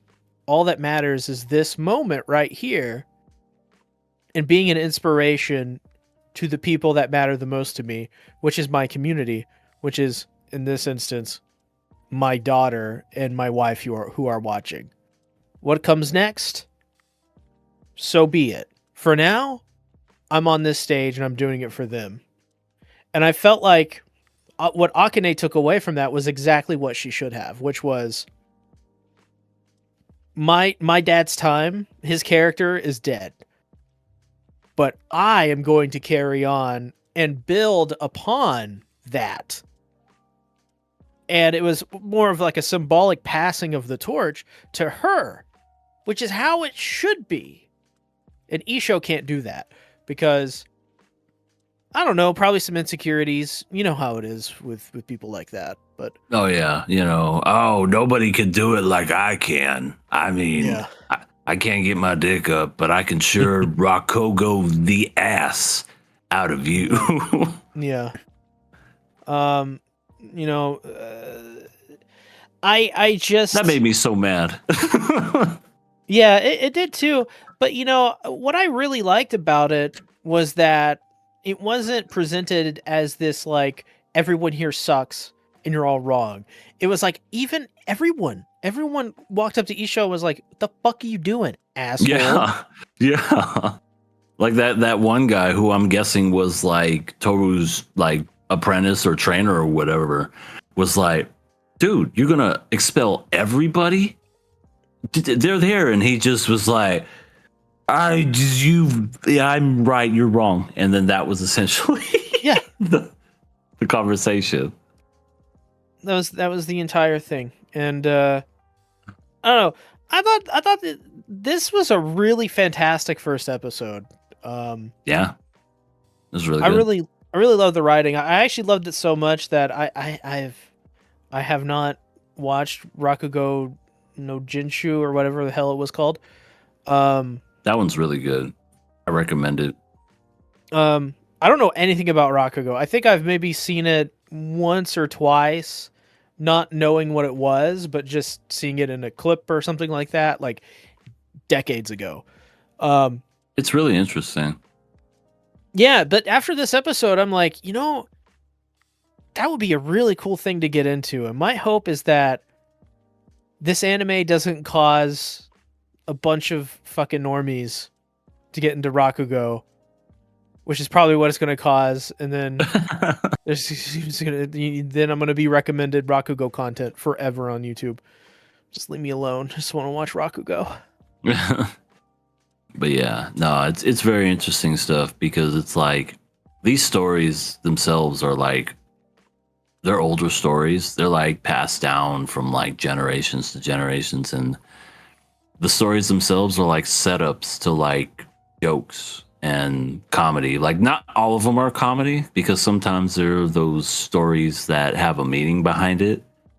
But for the most part, they're definitely like jokes. People go there for the comedy and they laugh, and just the way that people present it is what makes people like it. Mm-hmm. Randy in the chat says he probably doesn't have any money to pay them. He didn't promote anybody because he didn't want to pay. I'm broke as a joke. Lyco says, "Greetings, mortals." Greetings, mortals. Hello, Lycos. Hello. Yeah, hi, Lycos. Hope everything's well. Also, I love it when Randy pops up, by the way, because I just love Randy's name, Randy Bram. That's a good name. That's a strong. I'm gonna beat some ass name. Randy Bram at your service. It is it not? Like, I just now realized this after years and years of seeing Randy in the chat. His name's fucking awesome. Oh, that's going to give him a big head. But yes, thank you for joining, Randy, and everyone else. But this episode essentially ends where Akane is, I'm not grown up, but she's a teenager now. I'm assuming 15, 16, somewhere around there. And, she's ready to kind of take on the next steps and become a Rokogo. She's gonna do her thing. You need to leave me alone now. See. Yeah, but yeah, that's how it ends, and I am definitely looking forward to see what happens next. sure. Very interesting story. I don't know where this season is going to end, but Because you read this manga, right? yes, I do. Yeah, you mentioned it for a while. Is this like one of your favorite all-timers? I wouldn't rate it that high. It is definitely one of my favorite things to read on like a consistent basis, like in terms of like, chapter to chapter, because this is weekly in Shonen Jump. wow. And I don't really read any weekly series like that anymore. So yeah, I really enjoy it. I wouldn't say it's one of my favorites, but it is a very great series though. And so far the anime has been doing it justice, so I'm happy about that. Aw. And now Randy gives us a little bit of love. Not gonna lie, this is the only podcast I can sit and actually Aw. watch on YouTube. I love you guys. Aw, Alright, thank you, alright. Randy. Thank you. Aw. Thank you so Thank much, you, Randy. thank I just you. want you to know You're a spell. I'm bipolar and manic, so you're banned. Okay, and I guess I just hate you, so I'm just piling on. Listen, I can't accept love. Love is the hardest thing for my bipolar mind to comprehend. Dragon Ball Z taught me love makes you weak. Also, Love Dragon makes Ball you Z weak. taught me that shirts that simply say taco on the back of them are brilliant. Delicious, even. I mean, the whole fucking show is people's just name after food or like meals. It really is. Rice, vegetables, radish. Yeah, it's literally just food. Okay.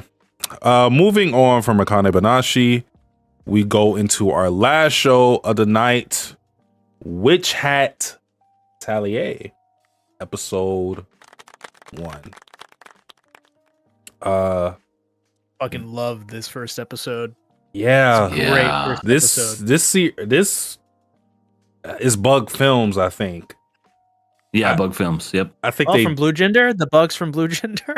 No. Our animators now? if they are, then I might root for them because this episode looked great. Yeah, I don't know why, but when you put the context of these insectoid bugs that are killing humanity into the context of just whittle guys try to make it as animators. I just see their cute little faces getting all blush, in the cheeks and everything. Yeah, they're making bug noises. Yeah, Randy, we know 2 episodes dropped for it today, but we only got around to 1, so that's gonna have to wait till next week. But I watched both of them. I watched 1. Okay. I watched 2. Okay, we happy now? Everything's out in the open. The point is, we're just talking about 1 tonight, Randy. So I know, but next week we'll for sure talk about episode 2. But yeah, this episode. To be honest, y'all could talk about episode 2 because I already read it, so I don't. It's not like y'all are. It's not like y'all are spoiling me. Okay, yeah, true. If you're okay with that. Yeah. All right. Okay, episodes 1 and 2 then. Let's talk about episode 1. We are introduced to one of the sweetest main characters, Coco. She has the same name as the girl from Golden Hour. I was thinking the exact same thing. I was literally about to say no relation to Golden Time. Or Golden Time, not Golden Hour. But this character is better than that Coco, in my opinion. What's wrong with Coco? We love Coco. No, Coco's no. The drink? Not no. I I mean, love you. that's very meme worthy, yes, but no. I'd have to rewatch that series again. But no. But the drink Coco is amazing. Oh, when you put marshmallows in it too. Oh, You put the lime in the coconut. drink it all up. But no, Coco from this series, she wants to be magical. She wants to be. She just loves magic. It's a part of her, and unfortunately, she's like Deku. She ain't got that power. She ain't got that Riz. She ain't got that Riz. She's Rizless. This 12-year-old girl is Rizless. For shame. But did you watch this dubbed or subbed? I kind of bounce back and forth just to hear the differences. I think I watched it Sub for dub. me. Wow, You guys watched the dub? The dub's actually not bad either. The freaking people, like some of them have their regular accents and some speak British. They Yeah, actually have the British accent going. I'm like, okay, that's cool. yeah. Key I love Freak that. had that British voice. I definitely think it fits him. It really does. And then the other characters too are British, and I think the one with the pink hair, she has either a Scottish or Irish voice when she talks. And I was just like, I love it. We're getting all Celtic here. Oh, so you guys got introduced to the other girls as well, In right? episode Yeah. 2. Okay. 'Cause in this episode, we basically are introduced to her. She gets, we see a flashback of her getting this book, and then the magic wand. Which I gotta say, Satsuki, you weren't kidding when you said that the magic in this, the way that they do it, is really unique. Mm-hmm. It's not wands that they do it. Fucking pens. Yep. They literally do magic with writing. I'm like, that's so cool. I like it. Yeah.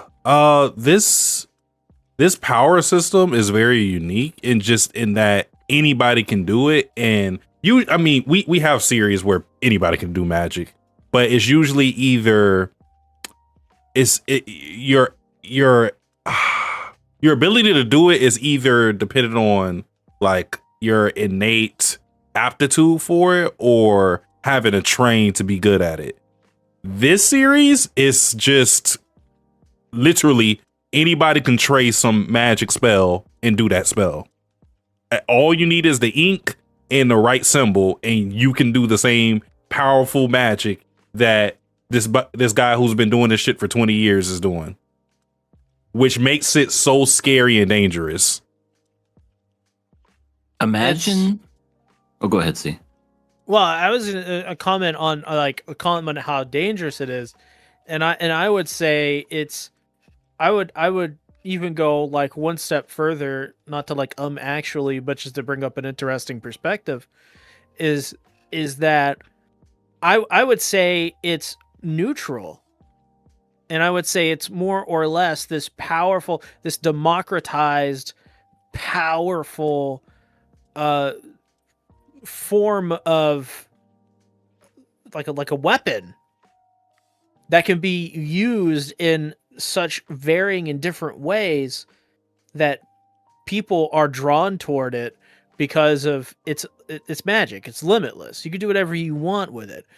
And when you have stuff like that, I mean, as explained in episode 2, like there's a lot of stuff around that and magic and why it is so secret, because as they explain in this episode, it's a secret thing.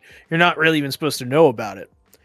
But I love that. I love that it's this, the magic itself, it's so easy to do, and that is what makes it scary, because you can do anything with it.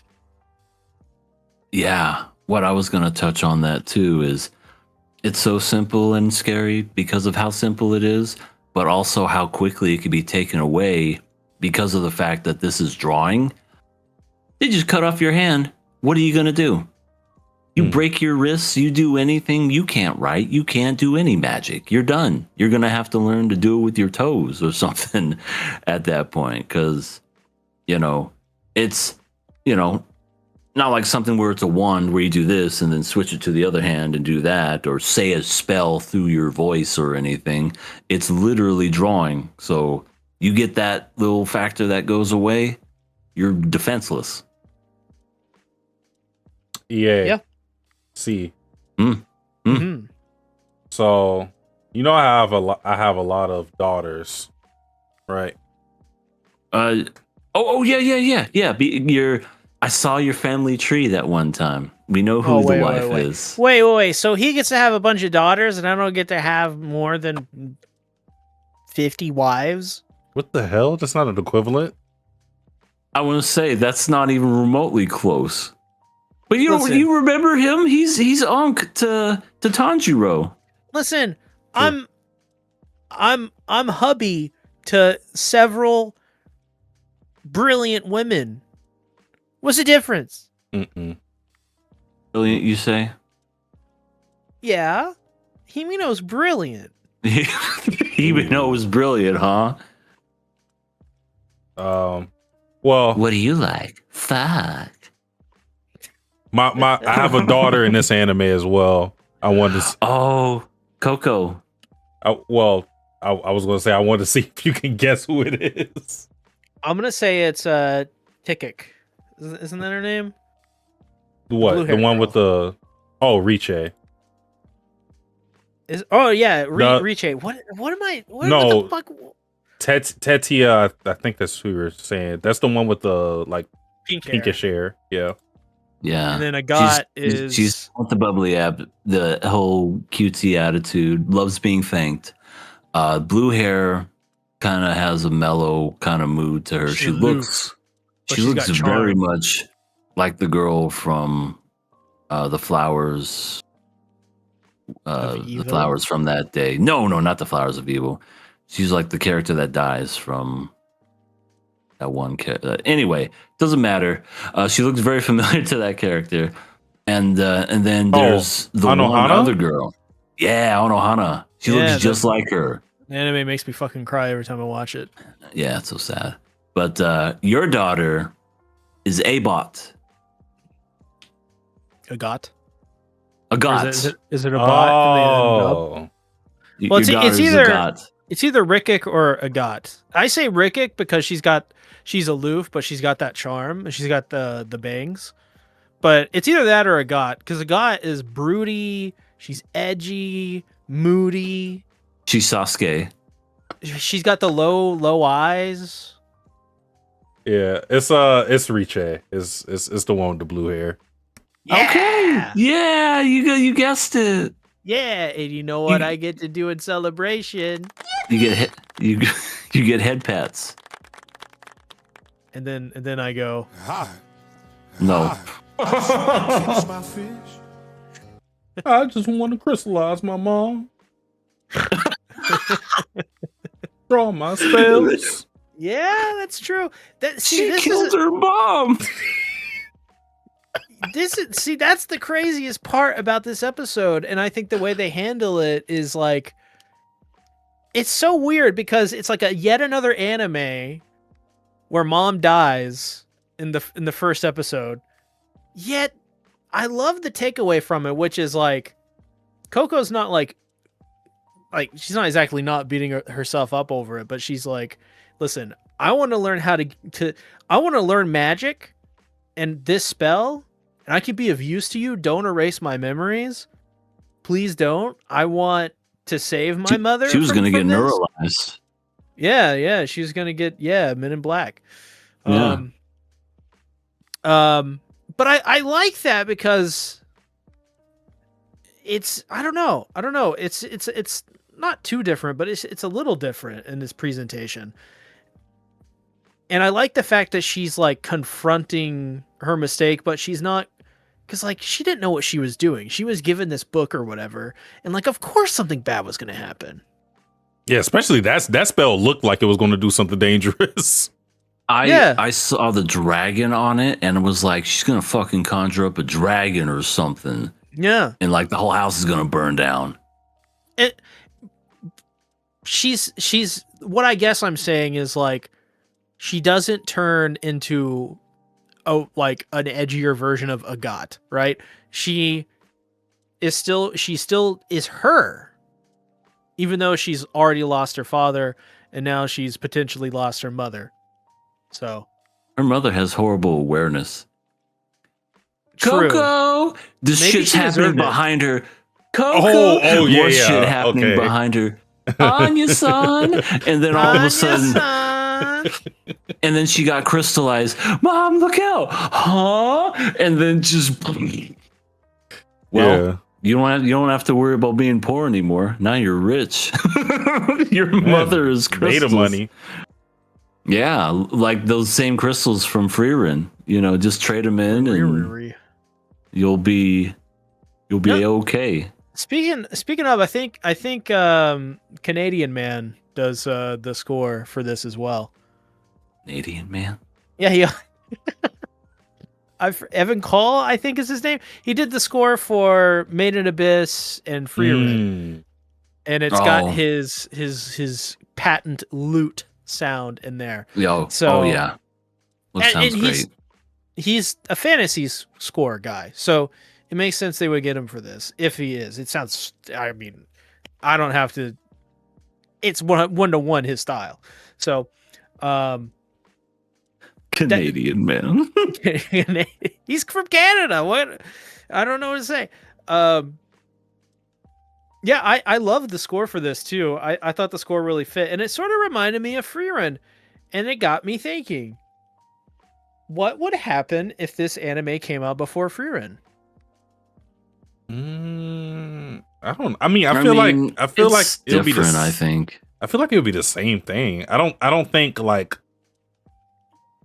I don't feel like. What I mean is, Go ahead. would Witch Hat Atelier be in the position that Freerun is now as a global phenomena? There's still a chance. It's only been 2 episodes. Yeah, it can too. I'm not saying like I guess it can't. I'm more just like fascinated because they both, the anime, have such similar vibes. I would say in certain aspects. I would say probably just because I think with Freerun, because to me Freerun doesn't do anything like insane in terms of the storytelling. I just think it's like a refreshing fantasy series, especially amongst that genre. It's not an isekai. Yeah, It's a fantasy. Being dominated by isekais. Because when we had Delicious in Dungeon, for example, like that also took off, not to the level of Freerun, but that also took off, I feel, in part because it was just a simple fantasy series rather than an isekai, because people just get tired of the reincarnated thing over and over and over. And I think some people just kind of want the setting without the main character being so like detached from it and having to learn this. And so I think this series will probably be in the same vein as like being a refreshing fantasy anime for people. Very different, but yeah, I can see it. This feels like Freerun feels. It feels so balanced. So far, I think these first 2 episodes, especially episode 2, this series has such charming characters, and that's what I'm loving about it thus far. Like Keyfree he looks like fucking Gojo, and when I saw that, I was like, oh, brother, here we go again. But by the end of episode 1, I'm like, wait a second, this guy's fucking cool. And then by like the first 5 seconds of episode 2, I'm like, yes, like yes, like this. I'm glad it's not this way, and it just continued to kind of pile on from there. Like I think all of her apprentice mates are phenomenal as personalities. They're so funny. They have variety, and they feel refreshing. And I think Coco really fits in with those, even though I think a lot of early going is going to be Coco not fitting in, ironically, and then finding her place. Yeah, I feel like this show is going to do good because for people that love Harry Potter, especially the series of the books, I could see them really liking this series as well because magic and just School of Magic and stuff like that has been popular for as long as I can remember. I mean, it was so big when I was a kid. And then the movies came out and those took off. And then people went crazy for that Hogwarts Legacy video game. And it sold a lot of copies. And I feel like this is once again within the same realm that people will just enjoy it. And honestly, this could be kind of like a gateway anime for people that are into that sort of thing. Yeah, I would go one step further. I think Coco as a main character, as like what a main character should be and function as, is one of the most refreshing and and like relatable and endearing and charming that we've seen in a long time.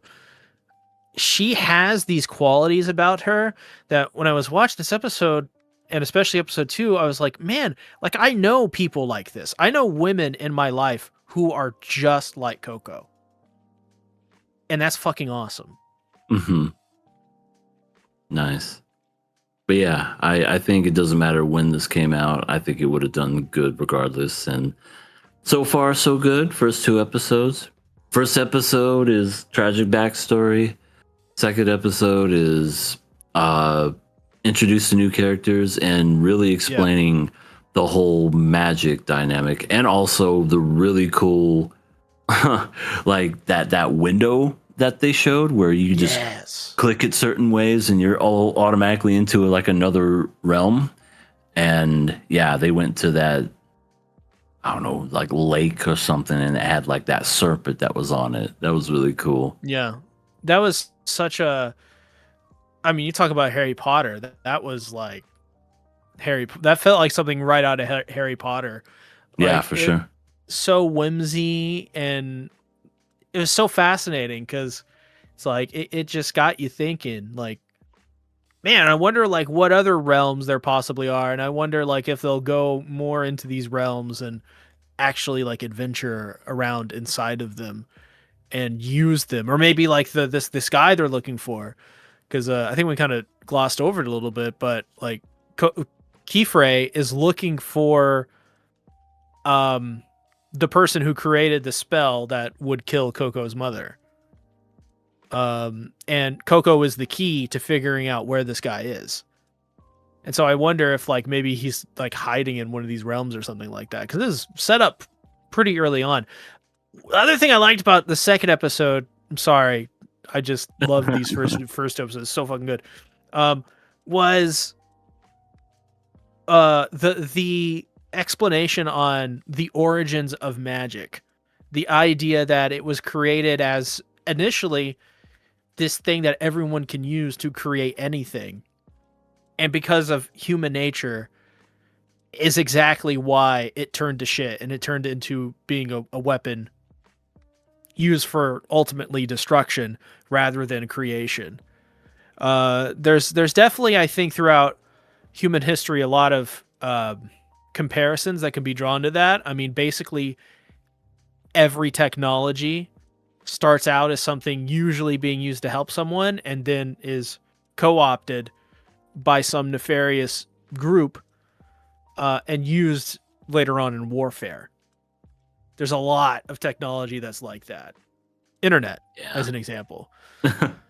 Yeah. I love that backstory because it's so grounded and so believable. And I think that makes the threat of magic feel legitimate. And I think the explanation that Kifre, whatever, gives to Coco when she wants to learn this evil forbidden magic, he's like, hey, let's learn magic the way everyone else learns magic first, because what we learn in this magic, as he describes it and as it comes off, it doesn't come off as a weapon of war. It comes off as whimsical, as something that helps people, that adds to their lives, because there's like rules around it. You can't cast it on people. You can't like manipulate objects. You can't do like, there's a lot of restrictions, but you can do things where you can augment certain things. You can, as long as it benefits a human being and makes a human being happy, it's legal, pretty much. And that's so cool to me. Because early on, we don't have to focus on all the depressing shit. We focus on all of the fundamentals and the cool ways that magic can be used, which then later on will be set up when we get into the villains and stuff, where it will be very clear, I guess, where their allegiances lie or whatever. Like, it'll be pretty cut and dry who's the good guy and the bad guy, right? Sure.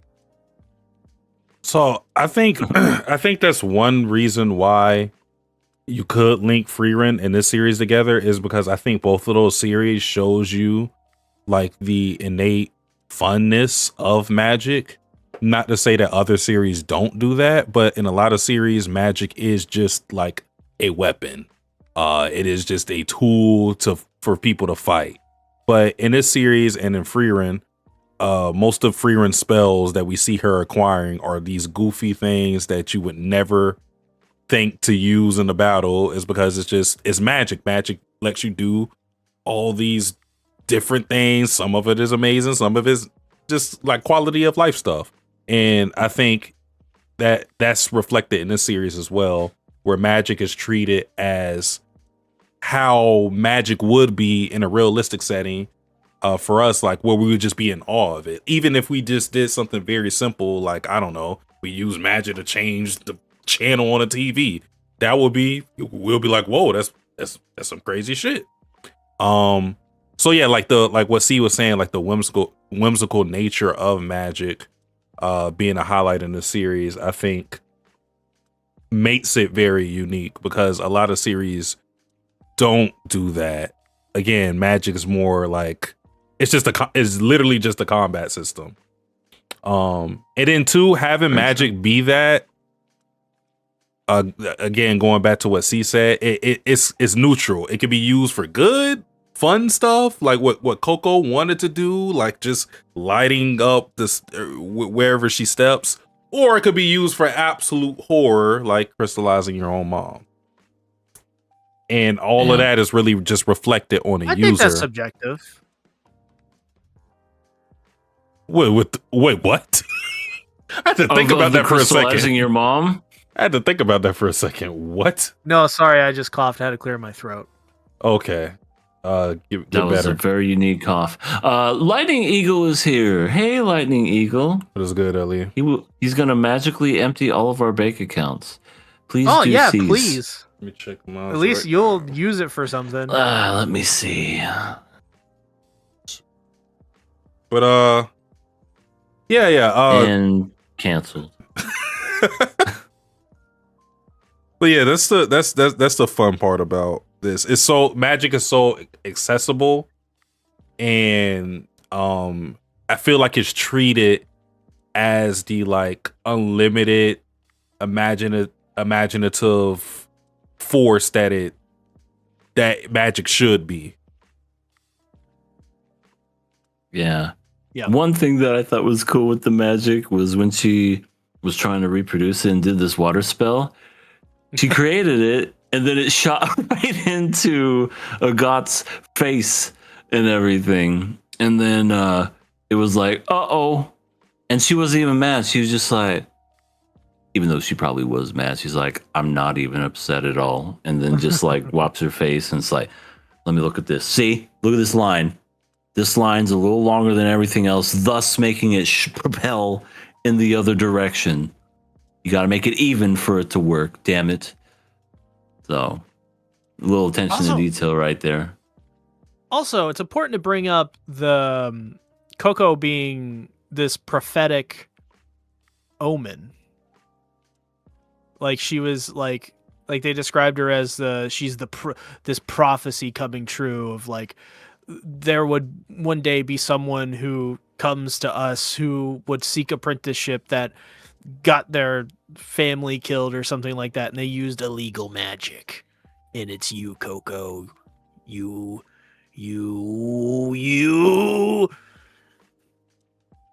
Ooh. Okay. I got a question for y'all. Why do y'all think the masked witch guy gave Coco the magic book and the pin? Now that is an incredible question. I don't know. I think maybe it was a good way to just hide it. Because what better way to hide something diabolical like that than to give to a child who doesn't even know what it is? Mm. So, because think about it.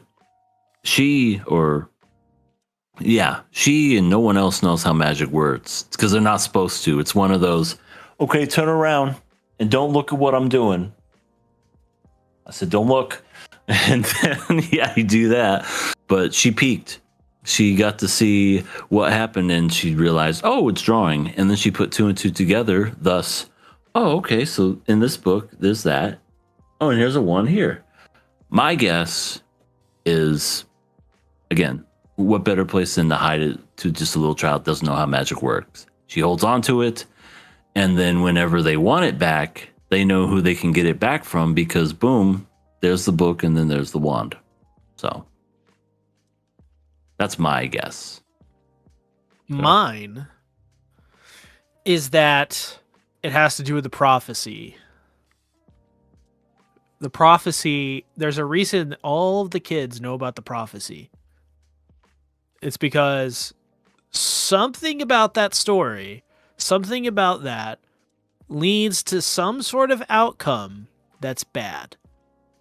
And if that is the case, then that probably is bad because it benefits the war profiteers. So That's my bet. So I guess Politics, baby. I guess my bigger question, or I guess it wasn't a bigger question, to make it simpler, was, do you think it was ill intent that he had given this to her? Was he evil, or was he just like someone who was trying to, like, I don't know, spread the knowledge of magic to common people? I think it was manipulation. Evil. Because it's not like everything in that book was like bad. True. Not everything was bad. You know, she just decided to start tracing shit. That's where it got really bad and crystallized her own mother. But I could see it as that, but I'm going to stick with my guns and say it was just a means to an end. Get rid of the book, give it to a child, and return to get it later. Okay. You know, Coco kind of looks like Petra from Attack on Titan. I watched that show. God. Hopefully that doesn't happen to Coco. Hopefully she doesn't get crushed. Hopefully she doesn't get crushed by a giant blonde woman. No crust for you, Coco. Yeah. You don't have a mother anymore, so you don't get the crust. Exactly. You don't get crust. We remove the crust and then we kind of like use a little thing to like stamp around the edges and make it all cute, and you put a little thing in the middle. I mean, to be fair, Agat was very mean in saying, you ain't got no mother. Ha ha ha ha ha. Your mother is dead. And it's all your mother. and it's all your fault. You stupid idiot. Oh my god. And she's just like, that's fair. Yeah. Yeah, like us crushed. Exactly. Agat is a character. I feel like all the girls have charm to their character though. Like they all have something that's endearing about them. So I like Agat. She doesn't seem like a broody, annoying Sasuke type. She just seems like a broody, like she's just her own individual. And I feel like the show presents her, at least in the first episode she was in, as just herself, like take it or leave it kind of thing. You know, like this is just who she is. To the test. Yeah. That's how it ended. I don't know. I like her character quite a bit. I think she'll be a big focal point of all the kids. I think Tetia and Rikik will be not like side characters by any means, but I think Agat and Coco being the contrast, because they sit at contrast with one another. Like you have Agat who's like this super duper hardworking, very smart, very driven person, where Coco is this same thing, but the way they view the world is a little different, in that Agat is just more edgier and broodier, and Coco is more like yippee. Except when she cries herself to sleep, poor thing. Yeah, yeah, very sad, very very sad. I feel for her. Wow. But yeah, first 2 episodes in the books, and I'm enjoying it so far. Yeah. It is this is going to be a fun one for sure. Definitely think that this one has anime of the season, if not anime of the year type of potential. So hopefully they do as great as they did these first 2 episodes. I will watch episode 2 probably after this podcast just to see my daughter. But that is it for our anime of the spring 2026 season. Next up we have viewer question. Question.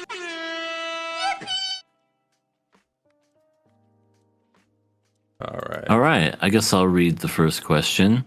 First question. What makes an anime a 10 out of 10 in your eyes? Does my dick get hard watching it?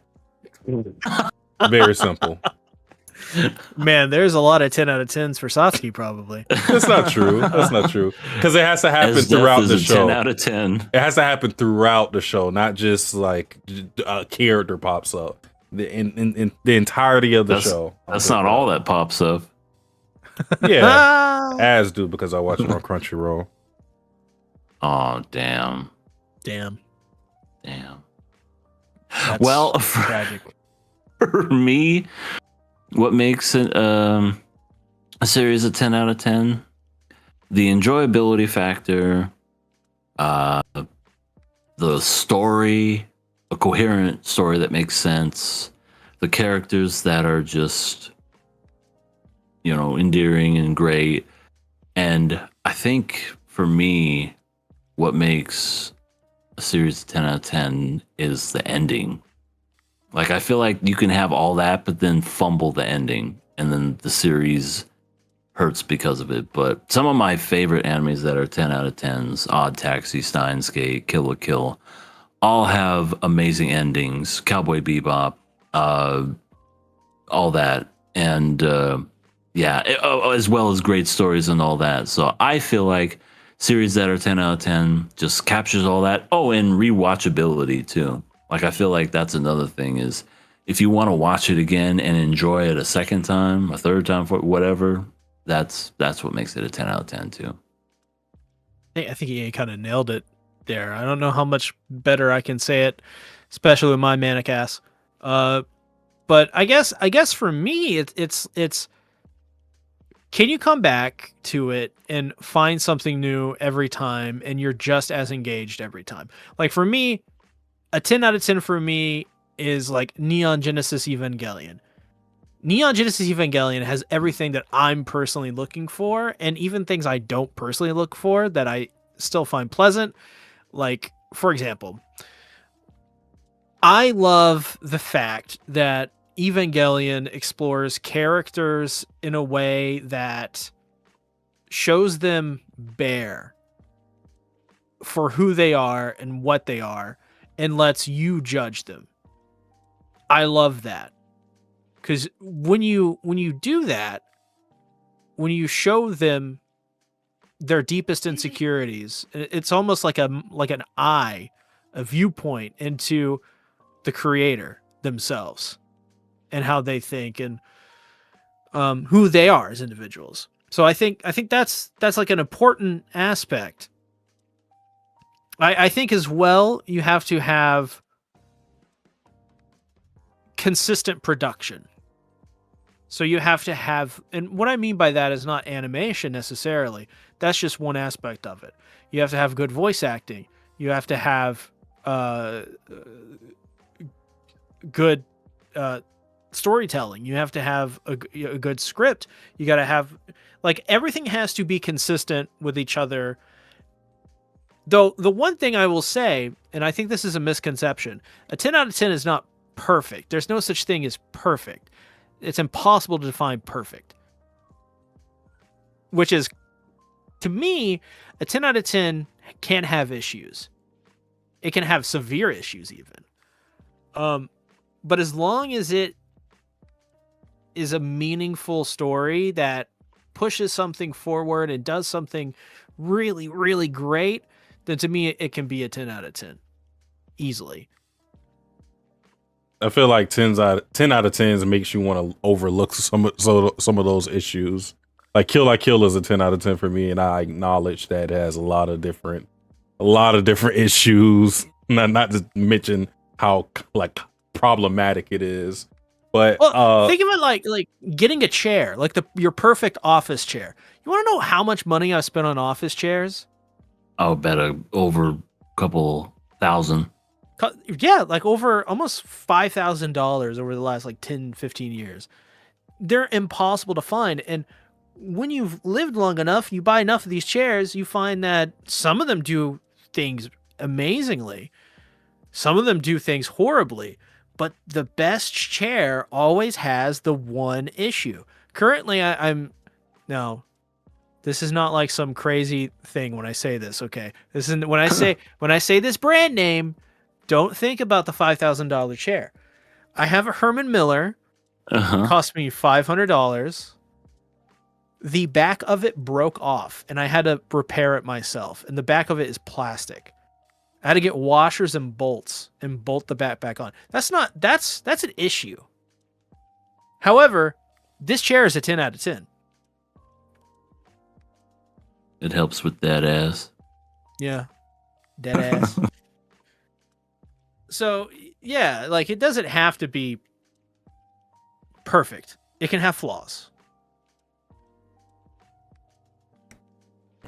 Okay. Next question is, if you could make a crossover episode with 2 anime series, what would they be and why? Oh boy. Well, you know what's funny is Were last we kind of week, talking about it? Oh, sorry. Go ahead.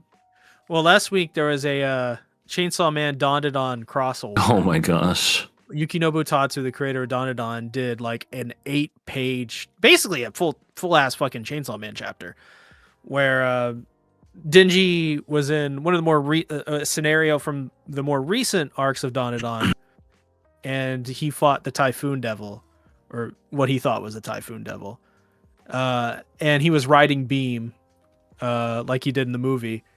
Nice. And that got me really interested in comparisons between the two series, because as we know, Yukinobu Tatsu, creator of Dandadan, and Tatsuki Fujimoto, creator of Chainsaw Man, they've worked together. Tatsu famously delayed Dandadan, the manga, for a year to finish up Chainsaw Man with Fujimoto, because he was his assistant at the time.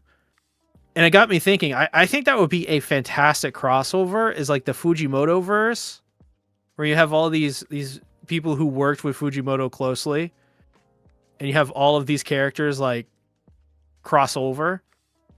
And I don't know, like I was thinking, like after reading that chapter, like, you know, it would be cool to have like the main cast of Chainsaw Man Part 1 and a little bit of the cast from Part 2 interact with all the Dandadan characters. Neat. For me, I don't know. I feel like I'd have to go with something that would be so out there that you wouldn't expect, like a crossover. Like there's just some things where you could expect it, you know, like One Piece and Goku, which they did do that crossover. That's a thing. But for me, I don't know. Maybe something like Death Note and Attack on Titan, or something like just so far-fetched and just out of the norm, where you'd be like, well, what would happen in this sort of situation? Maybe not so much Attack on Titan, but like Death Note and I don't know, Odd Taxi or something just really, really odd, where the dynamics would just be so weird. But it would be so cool as a fan just to see, where you'd be like, what is Ryuk going to say to our main character from Odd Taxi? Oh my god. Or yeah, L and Light doing the capybara dance. there's so many, like, it's weird with anime. It's like one of the only mediums where, like, I don't know if like in American film or TV, like I look at crossovers, I'm like, ugh, this is stupid. I don't want this. Like, I don't want Walter White and Game of Thrones. You know, like something stupid like that.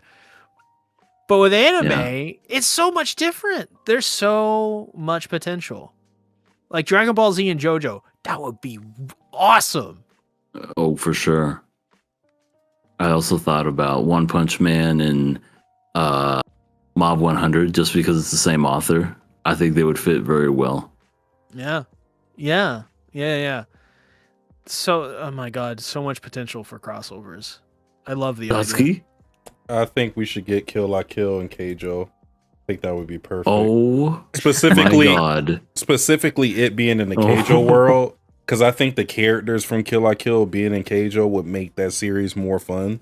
Just the thought of like Satsuki taking that sport super serious, and then Kill La Kill being the series it is, it already does the fan service. So I think like it would kind of just like lend itself into the plot very easily, very seamlessly. They would do their scissor attacks, and then all the other people would be doing their booty attacks. It would be funny. They like Ryuto would be like, "What the fuck are you guys doing? This is perverted." You get Mako. Hallelujah. Yeah, Dude, Mako. yeah, that would be so Mako cool. going, "Oh my God, there's so many, There's so many booties. so many Against the boobies booty and line. boobs." Get some booty lawn. Oh my God, there's a crossover for you. Keijo and fucking Blade Infinity Works. Blade and But you Infinity get- Works. you know what I mean, Stay Fates. Night? You know what I'm trying to say? You get Gilgamesh there, and he sees his own attack, but there's like a lot of butts, and he's like, "What vile discretion is this shit?" You dare impersonate my weapons? You use these foul buttocks as your weapons. That- Mongrel, I shall show you true perfection. It just writes itself. Yeah, so good. Oh, that needs to happen. We got a question in the chat. Lyko says, if y'all could take one of C's waifus, who would it be? I'm curious. Ooh. I mean, he's got so many that I can't even keep track of what he has. I'm pretty sure if I was to just name a random person, it would be his, and I'd take it. Who is one of C's waifus? He can keep Well, Himeno. Himeno I know is one. Yeah, he can keep Himeno. He can keep Vladilena. Mm-hmm. He can keep David. Fader Mood, David just said Gilgamesh cross backshot puker. My God, that's an inside joke, Satsuki. It's a character that was created for Raw versus SmackDown 2006. Well, there's And also his name the was floor shot Backshot back Puker. or the floor shot. The floor shot. I don't remember what it was called. Anyway, Jumping floor shot back puker. I'm taking Rungiku. I'm taking her away from you because she's mine. What? Fair You enough. can't do that. Yep. I Lycos asked the question and I'm answering, so I'm taking her. It's ridiculous. Let me see who C claims real quick. This shouldn't take too long. I'm just typing a wife. See who we have. We got Method. Oh, No, I you can go can't for- take her. take go for- Method. I can go for Method. That's the promised MILF. You can keep Fern. We got. No, Fern's a pre-order MILF. Oh, we got Shinobu. Okay, I can go for Shinobu. There we go. What? Yor. Don't forget Yor as well. I No, can you go for can't take Yor. your. But I'll No. I'll leave him Yor because I'm more of a Fiona fan. Is Fiona your wife? Me? See? Oh. No, see? No, not really. Okay. Me and it's very interesting. Me and Satsuki don't match up when it comes to types, like at all. I mean, I like Yor better as a character, but yeah. Anya-san. Yeah, I'll go for Shinobu. I'll go for Shinobu. He can live without Alright. Shinobu. Damn. All right. You know what? You know what I have to say that? You know what I have to say? You were exceptional. That Thank was you. quite the show. Thank Well you. done. Yeah, thank you. I'm glad I'm exceptional. Wow. Words. Audrey Those- from Twin Peaks. Not really into Audrey. Well, I think that is the end of the episode. This was a good one. This was the intro to the Anime Spring 2026 season. Next week, we'll have another show to talk about. Yes. If you followed us, you know exactly what it is. I called it the wrong thing earlier. What did you call it? It was like Deadly Profession? like deadly Deadly romance. Deadly Relations? Deadly relationship. That's what it was. So if you're ready for deadly relationship, we're going to talk about that next week.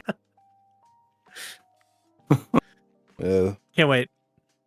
Yeah, it's gonna be Another fun. series I read too. So Yeah, damn, that's 3 So- series I read. This is Satsuki's season. Oh, it is. well, that one guy who said that we aren't getting anime originals enough, he was kind of spitting. Yeah, Yeah. he was telling the truth.